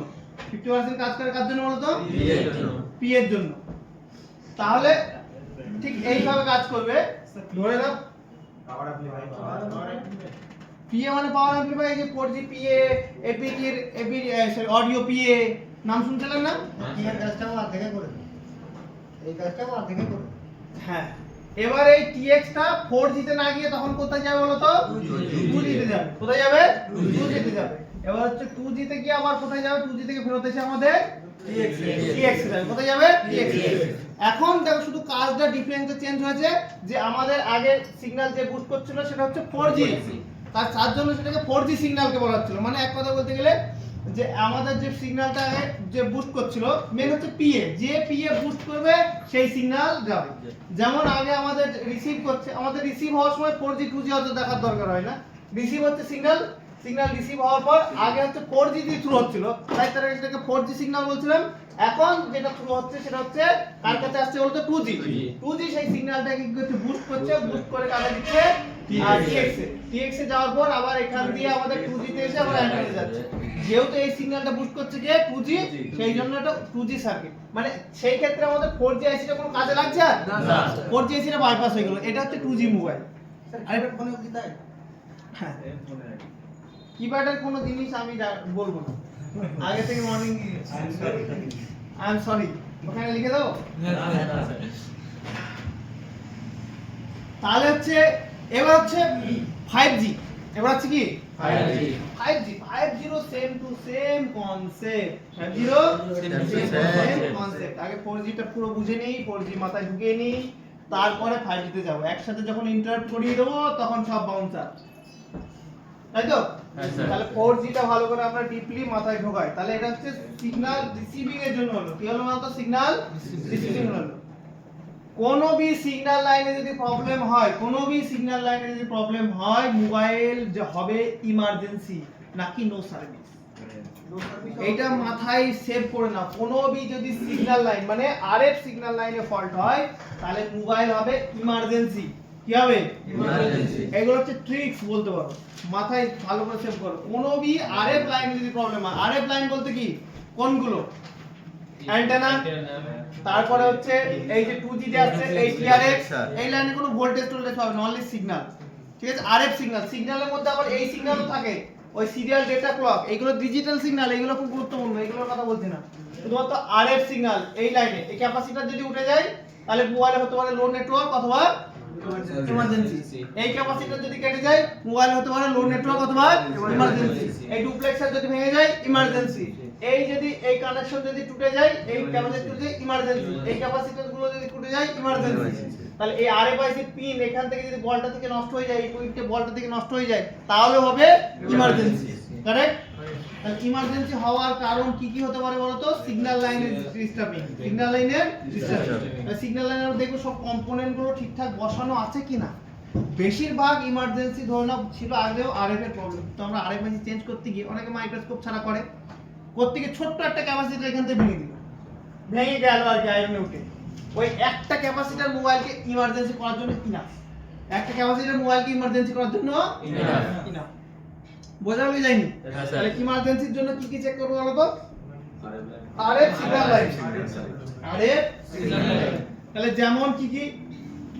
যেমন হচ্ছে অ্যান্টেনা, যেমন 1 নম্বর ইমার্জেন্সির জন্য কি চেক করতে হবে বলো তো? অ্যান্টেনা। 2 নম্বর চেক করতে হবে আমাদের 2G আইসি। 2G আইসি কোনোভাবে সিগন্যালকে আবার এখান থেকে যদি এই দিকে সিগন্যাল রিসিভ করে এদিকে না পাঠায় তাহলে সমস্যা। তাহলে 1 নম্বর অ্যান্টেনা, 2 নম্বর হচ্ছে কি জিনিস বলো তো? 2G আইসি। এবার 3 নম্বর কি হতে পারে বলো তো আমাদের? ডুপ্লেক্সার। 3 নম্বর হতে পারে আমাদের ঠিক এইভাবে লেখো, লিখে নাও।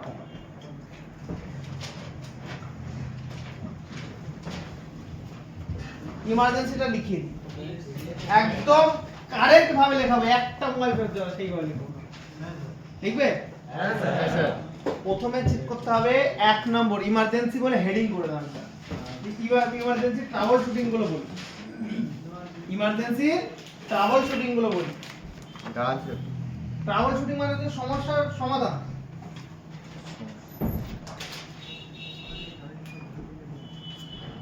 এক নম্বর এখনকার দিনে 99% মোবাইলের প্রবলেম কি বলতো?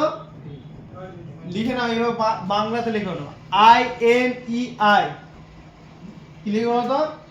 ইমার্জেন্সির জন্য হ্যাঁ লিখো IMEI। হ্যাঁ IMEI। IMEI নাম্বার জানো না মোবাইলে? IMEI number black listed. দেখো IMEI নাম্বার ব্ল্যাক লিস্টেড আছে কিনা চেক করতে হবে। IMEI নাম্বার ব্ল্যাক লিস্টেড আছে কিনা চেক করতে হবে। ব্ল্যাক লিস্টেড বুঝো? এখনকার মোবাইলে চুরি হয়ে গেল রিপোর্ট করে দেয়, ওই জিনিসটা যদি না চেক করো আর ঘুমবাং কাস্টমার গল্প বলবো একটু পরে। একটা আমাদের এখানে হয়েছে 2-3টে, তো সেই গল্পগুলো বলবো, এক্সপেরিয়েন্স হবে। আছে কিনা? তাহলে আমাদের প্রথম কাজ কি বলো তো? ইমার্জেন্সি কল আসলে প্রথমেই আমাদের চেক করা দরকার IMEI নাম্বার ব্ল্যাক লিস্টেড আছে কিনা চেক করতে হবে। কিভাবে চেক করতে হবে সেটা আমি আগামী প্রসেসে বলছি, ঠিক আছে? কিভাবে চেক করবে। মোবাইলে একটা সঞ্চার সাথী বলে একটা অ্যাপ পাওয়া যায়, সেই অ্যাপে গিয়ে দিনে 3টে করে মোবাইল ব্ল্যাক লিস্টেড আছে কিনা IMEI নাম্বার দিয়ে চেক করতে পারবে। এরপর আসছে আমাদের চেক করতে হবে যে অ্যান্টেনা, লিখে নাও হ্যাঁ 2 নম্বরই তো হবে। 2 নম্বর দি হ্যাঁ অ্যান্টেনা চেক করতে হবে অ্যান্টেনা অথবা অ্যান্টেনা লাইন অ্যান্টেনা আর অ্যান্টেনা লাইন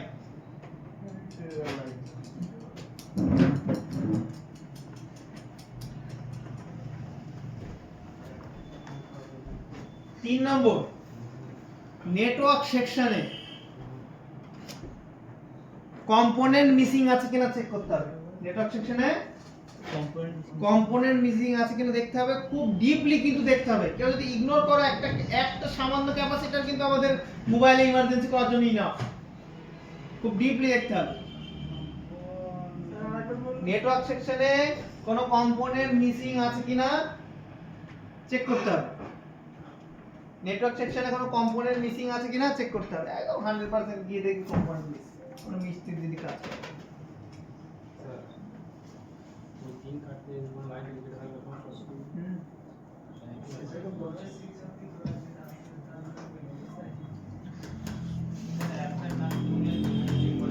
সঞ্চার সাথী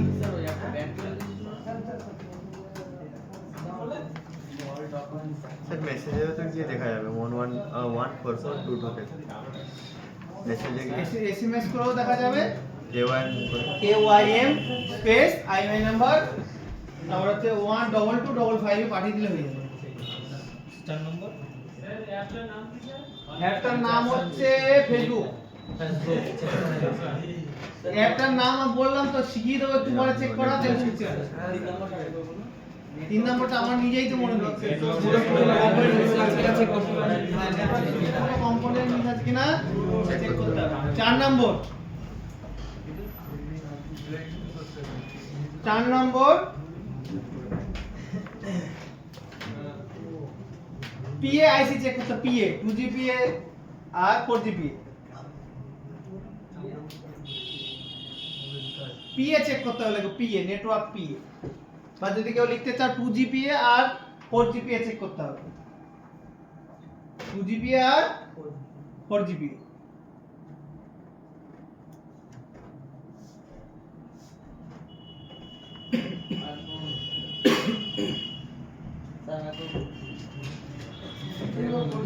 আর 4GPA চেক করতে হবে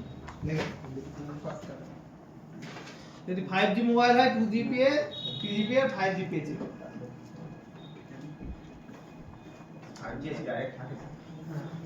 আলাদা একটা আইসি থাকে 5 নম্বর লিখে নাও APT আইসি চেক করতে হবে APT জানো না কিছু বাট লিখে নাও লিখছো যাও তো APT এভারেজ পাওয়ার ট্র্যাকিং এই যে লেখা আছে APT আইসি চেক করতে হবে 5 নম্বর কত নম্বর চলছে আমি তো বুঝছি না আছে APT লেখো ফুল ফর্ম দেখি এভারেজ পাওয়ার ট্র্যাকিং স্যার এভারেজ না অ্যাড্রেস এভারেজ স্যার নেক্সট এটাকে ব্যালেন্স করার চেষ্টা করব এমন কি দেখেছো যখন আমরা টাওয়ার থেকে দূরে থাকি ইন্টারনেট চালাই তখন কিনা চার্জ আমাদের মোবাইলে একটু বেশি খায় এবং মোবাইলে একটু হালকা গরম হয় তার কারণ যখন কিনা আমরা টাওয়ার থেকে দূরে থাকি বাট আমাদের মোবাইলে টাওয়ার কম থাকে তখন APT ফুল পাওয়ার আমাদের দিয়ে দেয় সেক্ষেত্রে আমাদের পাওয়ার ইউজ হচ্ছে আর সেই পাওয়ারটা যেহেতু আমাদের 4GB ইউজ হচ্ছে সেক্ষেত্রে 4GB গরমও হয় সেক্ষেত্রে আমাদের মোবাইলের চার্জও তাড়াতাড়ি শেষ হয় আর মোবাইল হালকা হিট আপও হয় তখন বুঝতে হবে যে আমাদের APT ফুল পাওয়ারে কাজ করছে আমাদের মোবাইল ওই জন্য আমাদের এর নাম হচ্ছে APT এভারেজ পাওয়ার ট্র্যাকিং মানে এভারেজ একটা নেটওয়ার্কের কোয়ালিটি দেখে সে পাওয়ার কে আউটপুট দেয় কাকে দেয় বলো তো 4GPA কে দেয় তাহলে এই আইসিটা কখন কাজ করে যখন কিনা দুর্বল নেটওয়ার্ক থাকে সেটাকে কি করার জন্য স্ট্রং করার জন্য 4G কে বুস্ট করে উৎসাহ করে বোঝা গেল যে APT এর কাজ কি তাহলে APT এর কাজ হচ্ছে ভোল্টেজ অনুযায়ী নেটওয়ার্ক অনুযায়ী আমাদের ভোল্টেজকে দেওয়া এবার এইটা করা হয়েছে পাওয়ার সেভিং এর জন্য কি করার জন্য বলতো পাওয়ার সেভিং এর জন্য যখন নেটওয়ার্কের কাছে আছে ফালতু একটা পাওয়ার কেন ব্যবহার হবে কিন্তু কিছু কিছু কম দামি সেটে এই APT IC ব্যবহার করে না এখানে ডাইরেক্ট VPH ভোল্টেজ দিয়ে দেয় কি দিয়ে দেয় বলতো ডাইরেক্ট VPH ভোল্টেজ দিয়ে দেয় সব সময় ফুল পাওয়ার সব সময় ফুল পাওয়ার তাহলে সেই ক্ষেত্রে আমাদের মোবাইলের ব্যাটারি সার্ভিস খুব কম দেয়, সেই ক্ষেত্রে আমাদের ব্যাটারি সার্ভিস খুব কম দেয়। এবার ব্যাটারিকে বাঁচানোর জন্য আমাদের এপিকেআইসি কে লঞ্চ করা হয়েছে। তাহলে কম দামি অনেক সেটে ডাইরেক্ট ভিপিএইচ পাবো, এখানে কম দামি অনেক সেটে এখানে ডাইরেক্ট কি পাবো বলতো, ভিপিএইচ পাবো। আর বেশি দামের সেটগুলো এখানে আমরা একটা আইসি পাবো, কি আইসি পাবো, এপিকেআইসি পাবো, কারেক্ট। তাহলে একটা মোবাইল ইমার্জেন্সির জন্য কি কি হতে পারে সেটা আমরা দেখলাম। এবার আসছে আমাদের মেন হচ্ছে মোবাইলের প্রবলেম হচ্ছে নো সার্ভিস। কি আসছে বলতো, নো সার্ভিস। কি আসছে, নো সার্ভিস সবথেকে ট্রেন্ডিং প্রবলেম, সবথেকে ট্রেন্ডিং প্রবলেম, আর সবথেকে ইউনিক প্রবলেম, আর সবথেকে বেশি আসা প্রবলেম। নো সার্ভিসটা হয় ম্যাক্সিমাম হচ্ছে আমাদের আরএফআইসি এর কারণে। তার কারণে বলতো আরএফআইসি। নো সার্ভিস হয় যে আইসির সাথে আরএফএপি ডেটা, আরএফএপি ক্লক লাইন কানেক্ট আছে সেই আইসির জন্য। তাহলে কোন কোন আইসিতে আমাদের আরএফএপি ডেটা আর আরএফএপি ক্লক আছে সেটা আমাকে দেখতে হবে। ভালো করে সার্চ করে দেখো তো কোথাও লেখা আছে যে আরএফএপি ডেটা, আরএফএপি ক্লক কোন আইসিতে যাচ্ছে। আরএফএপি ডেটা, আরএফএপি ক্লক, এটা হচ্ছে ডেটা সিরিয়াল ক্লক। যেহেতু আরএফ লাইনে ব্যবহার হচ্ছে তার জন্য এর নাম হয়ে যাচ্ছে আরএফএপি ক্লক, আরএফএপি ডেটা। তার মানে সবসময় আরএফএপি যুক্ত হলে বলবে যে এটা নেটওয়ার্ক সেকশনে সেই আরএফএপি ডেটা আর ক্লক। তাহলে যেখানে আমাদের আরএফএপি ডেটা আর আরএফএপি ক্লক যাবে সেখান থেকেই আমাদের আসবে নো সার্ভিসের প্রবলেম। বোঝা গেল যায়নি? তাহলে এখানে এবার হচ্ছে চেক করো, একবার নিজেরাই ট্রাই করো খোঁজার, তারপর আমি তো বলবোই যে আরএফআইসি তে কি আরএফএপি ডেটা ক্লক যাচ্ছে।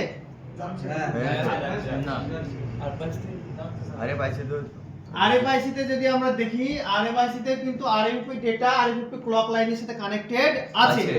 এটা তো আরএফআইসি, আর এটা কি লাইন, আরএফএপি ডেটা, আরএফএপি ক্লক। তার মানে এক নম্বর আরএফআইসি থেকে ইমার্জেন্সি কল আসতে পারে।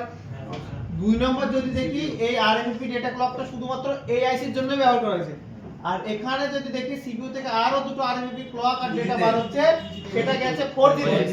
এখানে দেখো কোথায় 4G তে, সেটা গেছে আমাদের এপিটি তে, সেটা গেছে আমাদের 2G তে। আরো যদি কোনো একটা ছোট আইসি তে চলে যায়, টিউনার আইসি তে চলে যায়, তাহলে সেই ক্ষেত্রে সেটাও যুক্ত হবে। তাহলে আমাদের ইমার্জেন্সি আসার কারণ কি কি হতে পারে বলো দেখি।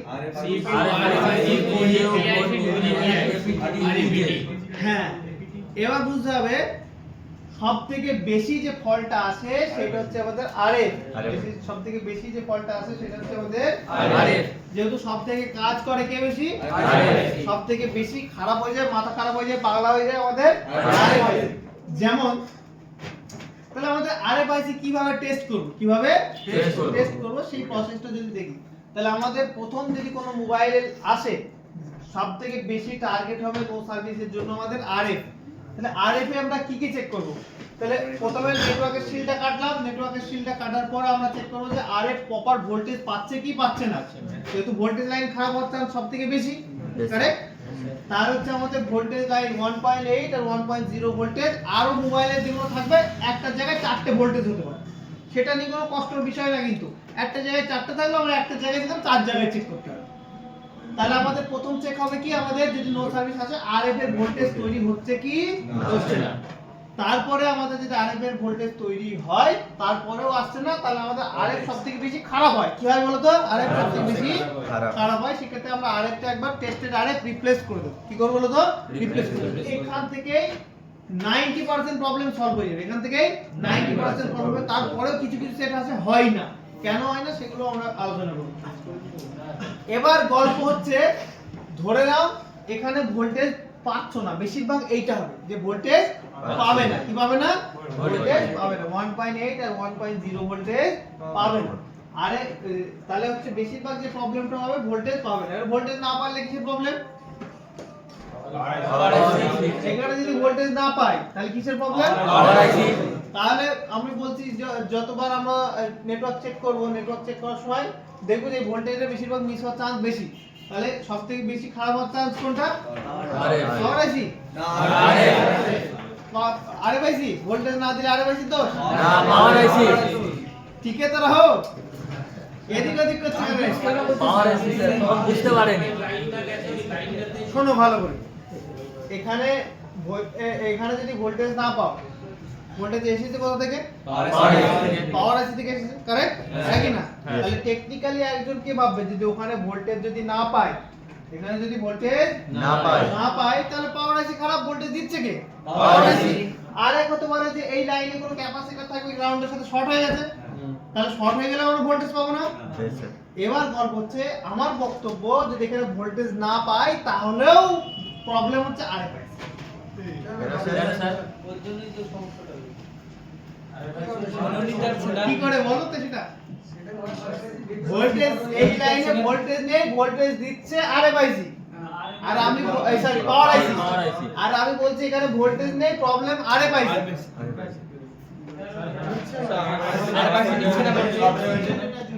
নিচ্ছে না, এ দিয়ে দিতে থাকতে হবে তো, ভোল্টেজ নিক বা নিক এই লাইনে থাকতে হবে। Yes, sir. তোমরা ভাবছো স্যার পাগল হয়ে গেছে, তাই তো নাকি? এখানে কনসেপ্ট হয় আমাদের কমিউনিকেশনে। কিসের হয় বলতো? Communication। কমিউনিকেশনে। প্রথম নেট যখন আমরা মোবাইল অন করি, সিম লাগাই, তখন আমাদের আরএফএপি ডেটা ক্লক লাইন সব জায়গায় গিয়ে চেক করে। কি করে? Check Check করে। সব ঠিক আছে কি নেই। যখন আরএফআইসি কাছে যায়, আরে তুমি কাজ করার জন্য রেডি, আরেক কোনো আনসারই দিচ্ছে না। কি দিচ্ছে না? Answer আনসার দিচ্ছে দিচ্ছে না। যেহেতু আনসার দিচ্ছে না, সেই ক্ষেত্রে সিপিইউ পাওয়ার আইসি কে বলে ও তো কাজ করার জন্য রেডি না, তাহলে ফালতু ভোল্টেজ দিয়ে পাওয়ার লস করার কোনো দরকার নেই। তাহলে এখানে আগে প্রথমে সিরিয়াল ডেটা সিরিয়াল ক্লক দিয়ে চেক হবে, আরএফআইসি তুমি ঠিক আছো, আরএফআইসি আমি ঠিক আছি, এবার পাওয়ার আইসি কে সিপিইউ বলবে এবার ভোল্টেজ আউটপুট দাও। তাহলে ম্যাক্সিমাম আমাদের যদি এই ভোল্টেজ না পাই, অনেক সময় কি হয় আরএফ মরে যায়, খারাপ হয়ে যায়, সেই ক্ষেত্রে আরএফ কোনো উত্তর দেয় না, আরএফ কিছু উত্তর দেয় না। উত্তর না দেওয়ার কারণে কি হয় বলতো, আমাদের কোনো ভোল্টেজ এই লাইনে পাই না। আর অনেক সময় উত্তর দিলেও এই লাইন কোনো রকম ভাবে যদি খারাপ হয়ে যায়, এই লাইন যদি কোনো রকম ভাবে খারাপ হয়ে যায়, তাহলেও সিপিইউ তো জিজ্ঞেস করবে, কিন্তু সেই ইনফরমেশনটা কি আরএফ এর কাছে আসবে না। সেই ক্ষেত্রে কিন্তু আমাদের কি আসবে না বলতো, এখানে ভোল্টেজ পাবো না। তাহলে এখানে ভোল্টেজ না পাওয়ার কি কি কারণ হতে পারে? 90% আরএফ খারাপ হয়, কোনো রেসপন্স না করার কারণে এখানে ভোল্টেজ পাই না। তারপরে 5% আমাদের পাওয়ার আইসি খারাপ হওয়ার জন্য হতে পারে। তারপরে 5% আমাদের সিপিইউ সিগন্যালকে রিসিভ করছে না, বা সিপিইউ এর এই যে আরএফপি ডেটা ক্লক লাইন সেটা ব্রেক হয়ে যাচ্ছে, সেই ক্ষেত্রে আমাদের প্রবলেম হবে। Okay. এবার দেখো বিষয় হচ্ছে আমাদের ধরে নাও এখানে ভোল্টেজ পাচ্ছি না, আমরা ডিসাইড করলাম আরএফআইসি কে চেঞ্জ করব। ভোল্টেজ পাচ্ছি না, আমরা ডিসাইড করলাম আরএফআইসি কে চেঞ্জ করব। চেঞ্জ করে লাগিয়ে দিলাম, তাও আসলো না। চেঞ্জ করে লাগিয়ে দিলাম, তাও ভোল্টেজ আসছে না। এই ভুলটা করা যাবে না। যখন কিনা আমি বারবার খাটবো নাকি একটা জিনিসের জন্য, যখন কিনা আমি আরএফআইসি তুলবো, তোলার সাথে সাথে আমি আরএফপি ডেটা ক্লক লাইনে ভ্যালু আছে কিনা চেক করে নেব। তাহলে ভ্যালু চেক করে নিলে বুঝবে যে সিপিইউর সাথে কমিউনিকেশন লাইন কি আছে, একদম 100% ঠিক আছে। তারপরে আরএফআইসিটা বসিয়ে দেবো, তাহলে আর আমাকে আবার তুলে আবার RFP data clock line check করতে হবে না, ডবল খাটতে হবে না। তাহলে প্রথম সবথেকে বেশি টার্গেট করব একটা না হয় দুটো টেস্টেড একটা রাখবে, একটা ডব্লিউটিআর রাখবে যেটা টেস্টেড, যেটা নেটওয়ার্ক আছে সেইটা লাগিয়ে দেখবে যে হ্যাঁ লাগালাম নেটওয়ার্ক সব ওকে, ওইটা খুলে নিয়ে একটা নতুন বসিয়ে দেবে একটা। তাহলে মানে একটা ডব্লিউটিআর বা এসডিআর বা আরএফআইসি সবসময় টেস্টেড রেখে দেবে কাজকে শর্টকাট করার জন্য। করার জন্য বলতো কাজকে শর্টকাট করার জন্য, নাহলে খেটে মরতে হবে, বারবার মার্কেট থেকে কিনে নিয়ে আসলে মার্কেট আইসি সব 10টাই খারাপ, 10টায় লাগিয়ে দিলে 10টাতে কাজ হলো না, ভাবলে কি আরএফআইসি থেকে প্রবলেম না, সেম থাকবে না। প্রতিটা মোবাইলে আলাদা আলাদা থাকবে, সিপিইউ কি সব মোবাইলে সেম? যেটা থাকবে সেটা নিয়ে মানে যেমন বেশি হয় না আর কি, কিছু মানে নাম্বার হয়, যেমন সিপিইউর মতো অত অতিরিক্ত চেঞ্জ হয় না। যেমন ডব্লিউটিআর 2965, তারপরে হয় এসডিআর 660, তারপর হচ্ছে এমটি 6190, তারপর হচ্ছে এমটি 6177, নাম্বার আলাদা, যে নাম্বার সেই নাম্বার রেখে দেবে। কি বলছো? 2965 টা একটু বেশি কমন মডেল। হ্যাঁ, এখন আর কমন নেই, এখনকার 5G মডেল চলে এসেছে না, এখন আর সেই কমন নেই। এবার যে মডেল সেই মডেলে লাগাতে হবে। এখন এক হয়, ভাবো যে মিডিয়াটেকের আইসি কোয়ালকমে লেগে যাবে না স্যার। তাহলে আরএফআইসি কিন্তু টেস্টেড 10 যেগুলো মডেল বার হয়েছে সেগুলো মডেল রাখতে হবে, স্যার বলছি অ্যাট লিস্ট যেগুলো বেশি চলে সেইগুলো রাখতে হবে। মানে অনেক ক্ষেত্রে দেখি mobile game solution network spot থাকে, নেটওয়ার্ক কি স্পটে আপনি ক্লাস করছেন কোনটা? নেটওয়ার্ক, অনলি নেটওয়ার্কের যে প্রবলেমগুলো সেইগুলো আমি ট্রাই করছি। এত নেটওয়ার্ক সেকশন থেকে হয়তো ওটা বেশি খারাপ হয় কোন দিক থেকে, মানে আপনি ক্লাস করছেন কোনটা আরেকবার জিজ্ঞেস করছি। আপনাকে ডেট সেকশনে বলবো যে নেটওয়ার্ক সেকশন থেকে কোথা থেকে হয়। যেমন এই নেটওয়ার্ক সেকশনে আমাদের এই 1.8 ভোল্টেজ আছে, এই জিপিএইচ ভোল্টেজ আছে, নেটওয়ার্ক সেকশন 4GPA টা পুড়ে গেল। তো এই যে 4GPA যদি পুড়ে গিয়ে এই নেটওয়ার্ক সিস্টেম শর্ট করে দেয়, ভিপিএইচ লাইন শর্ট করে দেয়, ভিপিএইচ লাইন এখানে শর্ট হলে অন্য লাইনে কি থাকবে? না সবই খারাপ হবে। 4G থেকে বেশি হয় না, তা বলে দিলাম আমরা। কোথায় ছিলাম? এই যে টপিক থেকে হারিয়ে যায় এটা হ্যাঁ, তাহলে RMP data, RMP clock line যদি কোনো সমস্যা হয় তাহলে কিন্তু আমরা ভোল্টেজ পাবো না। তাহলে নো সার্ভিসের জন্য প্রথম 1 নম্বর কি চেক করতে হবে? আরএফ। লিখে নাও, নো সার্ভিসের জন্য প্রথম 1 নম্বর চেক করতে হবে আরএফ। 2 নম্বর চেক করতে হবে RMP data, RMP clock line. 1 নম্বরকে আরএফআইসি চেক করতে হবে বললেন? হ্যাঁ, চল 2 নম্বর কি? 2 নম্বর চেক করতে হবে আরএফপি ডেটা, আরএফপি ক্লক। যেমন 2GP লিখে নিতে পারো, ঠিক আছে? আরএফপি ডেটা, আরএফপি ক্লকের ব্র্যাকেটে লিখে নিতে পারো 2GPA, 4GPA, APTIC। মানে যেখানে যেখানে RFP data, RFP clock line যাবে সেই আইসি কে আমাকে কি করতে হবে বলতো? চেক করতে হবে। আর সবথেকে বেশি খারাপ হওয়ার চান্স কে থাকে? আরএফ, দ্বিতীয় 4G। প্রথম আরএফ, দ্বিতীয় 4G। মাথায় রাখো, এগুলো হচ্ছে ট্রিক্স এন্ড ট্রিক্স টাইপের। সবথেকে বেশি খারাপ হয় আরএফ, দ্বিতীয় 4G। নো সার্ভিসের জন্য তাহলে সর্বপ্রথম চেক হবে আরএফ, দ্বিতীয় 4G। মানে আরএফপি ডেটা ক্লক লিখেছো তো? হ্যাঁ। তাহলে 3 নম্বর লেখো 4G। 3 নম্বর লেখো 4GPA। 4GPA।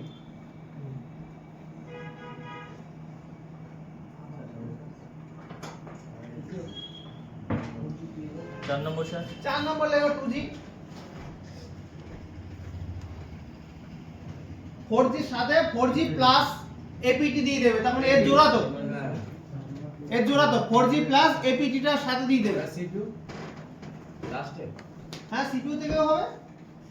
সিপিইউ লাস্টে মানে খুব কম হয়, যেগুলো পড়ে যায় সেইগুলো সিপিইউ এর ডেডলাইন মিস হয়ে গেল, তখন গেল গেম ওভার। পরে ওটা স্যার ডেটা লাগবে। কোনটা? হ্যাঁ, ওইগুলো হচ্ছে অন্য ডেটা, ওইগুলো সম্বন্ধে একটু পরে বলছি আমি, নলেজ বললাম না, পিএসআই লাইন, আইপি ওই লাইনগুলো, ওইগুলোতে বেস ব্যান্ড আর ট্রান্সফার হয়। স্যার আগেকার মোবাইলে আপনি বললেন যেরকম পেজ দুটো থাকতো মিডিকে, ঠিক আছে? আমি শর্ট করে দিলে একটা ফোকাস লাইন আর একটা এখনকার দিনে মিডিয়াটাকে শর্ট করে দিলে কাজ মিটে যায় এপিটি বাদে, কিন্তু এপিটি তুলে ফেললে হবে না। এপিটিটা যদি খারাপ হয়ে যায় তাহলে কি ডাইরেক্ট শর্ট করে? রেডি সবাই? প্রথম আমাকে আরএফ কে জিজ্ঞেস করলো, আরএফ বললো আমি ঠিক আছে। তারপরে 4G কে জিজ্ঞেস করলো, 4G বললো ঠিক আছে। কিন্তু আমাদের 2G কে জিজ্ঞেস করলো, 2G বললো ঠিক আছে। আর এপিটিআইসি টা আমরা তুলে রেখে দিয়েছি। কি করে দিয়েছি? পুড়ে গেছে, তুলে রেখে দিয়েছি। এবার এপিটি কে জিজ্ঞেস করছে, ঠিক আছে? এপিটির কোনো উত্তর নেই। তাহলে বলছে আমাদের একটা ফ্যামিলি কোনো উত্তর দিচ্ছে মানে কোনো কাজই হবে না আজকে। কি হবে না? কোনো কাজই হবে না। No service. কি প্রবলেম? No service.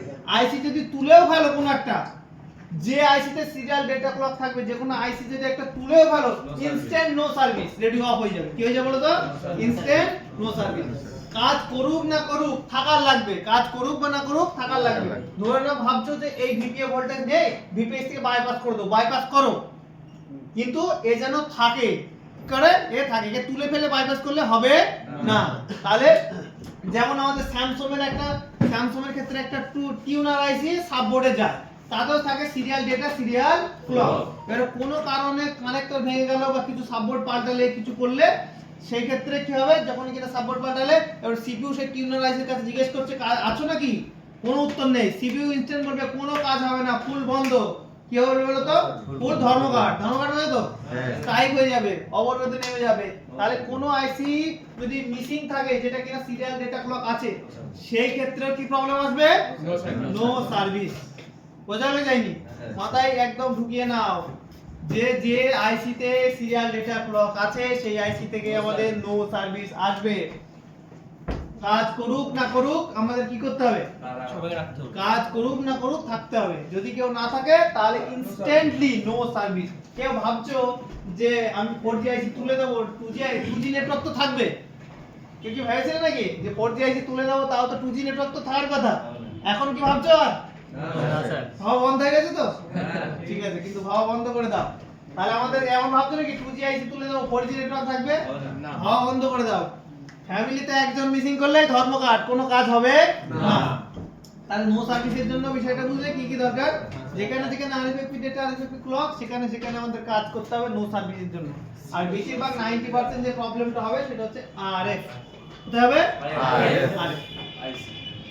এবার প্রতিটা আইসি তে কি চেক করবে, ডেটা আর ভোল্টেজ, ডেটা আর ভোল্টেজ। যেমন আমাদের 4G আইসি তে ভোল্টেজ, 3টে ভোল্টেজ আর দুটো data line, RFFP data RFFP clock. আমাদের 2G তেও দুটো ভোল্টেজ দুটো ডেটা, Data line। আর এতে আমাদের দুটো ভোল্টেজ দুটো ডেটা। কিন্তু এছাড়াও আরো RF এর সাথে আরো কমিউনিকেশন লাইন কিন্তু থাকে যেগুলো দিয়ে আমাদের ডেটা ট্রান্সফার হয়। কি হয় বলো তো? এরা তো আর ডেটা ট্রান্সফার করবে না, এরা আছে কিনা কাজ করছে কিনা সেই খোঁজটা নেবে। এবার যে ডেটাগুলো আমাদের আসছে সিগন্যাল দিয়ে, নেট বলো ফটো ডাউনলোড করতে, সেইগুলোর জন্য আমাদের যে ডেটা লাইনগুলো ব্যবহার করা হয়, মিডিয়াটেকে বিএসআই লাইন ব্যবহার করা হয়। মিডিয়াটেকে কি লাইন ব্যবহার করা হয়? বিএসআই। আর কোয়ালকমে আইপিইউ বিকিউ যেগুলো আছে একটু পরে আমি লিখিয়ে দিচ্ছি তোমাদের, এখন কনফিউশন করে লাভ নেই। এই নেটওয়ার্ক সেকশন বাচ্চাদের কাজ। বলো কি বুঝলে এতে?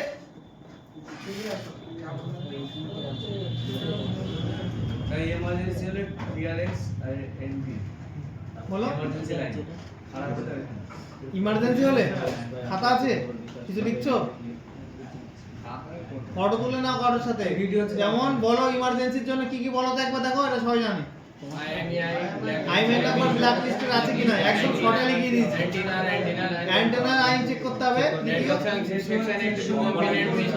কোনো কম্পোনেন্ট একটা যদি কম্পোনেন্ট মিস হয়ে যায় ডুপ্লেক্সার ওয়ালা লাইন করতে হবে। 2GPA 4GPA আর APTIC। আর একটা জিনিস লিখে নাও সবাই, RFIC। তখন RFIC এর এই বলটা যদি মিস হয়ে যায়, এই TX লাইনটা যদি খারাপ হয়ে যায়, এটাও কোন লাইন? সেই তো RF সিগন্যাল লাইন, তাই না? তাহলে সবার লাস্টে যদি এই ধরনের প্রবলেম হয় তাহলে আমাদের RFIC কেও চেক করতে হবে ইমার্জেন্সির জন্য। ইমার্জেন্সির জন্য RFIC কেও চেক করতে হবে। RFIC কোনো লাইন কেটে গেছে কিনা বা RFIC একবার রিপ্লেস করে দেবে। RFIC চেক করার মতো মানে কি চেক করবে বলো তো? ভোল্টেজ, ভোল্টেজ, ডেটা, তাই তো? ভোল্টেজ আর কি চেক করবে? ডেটা। তারপর RFIC কি করে দেবে? রিপ্লেস করে দেবে। তারপরেও কিছু কিছু লাইন আছে চেক করার কথা, আমি আগে বলছি, একবারে লোড নিতে পারবে না বলে একটু কম দিয়েছি। হ্যাঁ বলুন। বাইপাস কিন্তু এই নেটওয়ার্কে কিছু নেই, আগেই বলে দিচ্ছি। হ্যাঁ, কুলাকার ডাটা।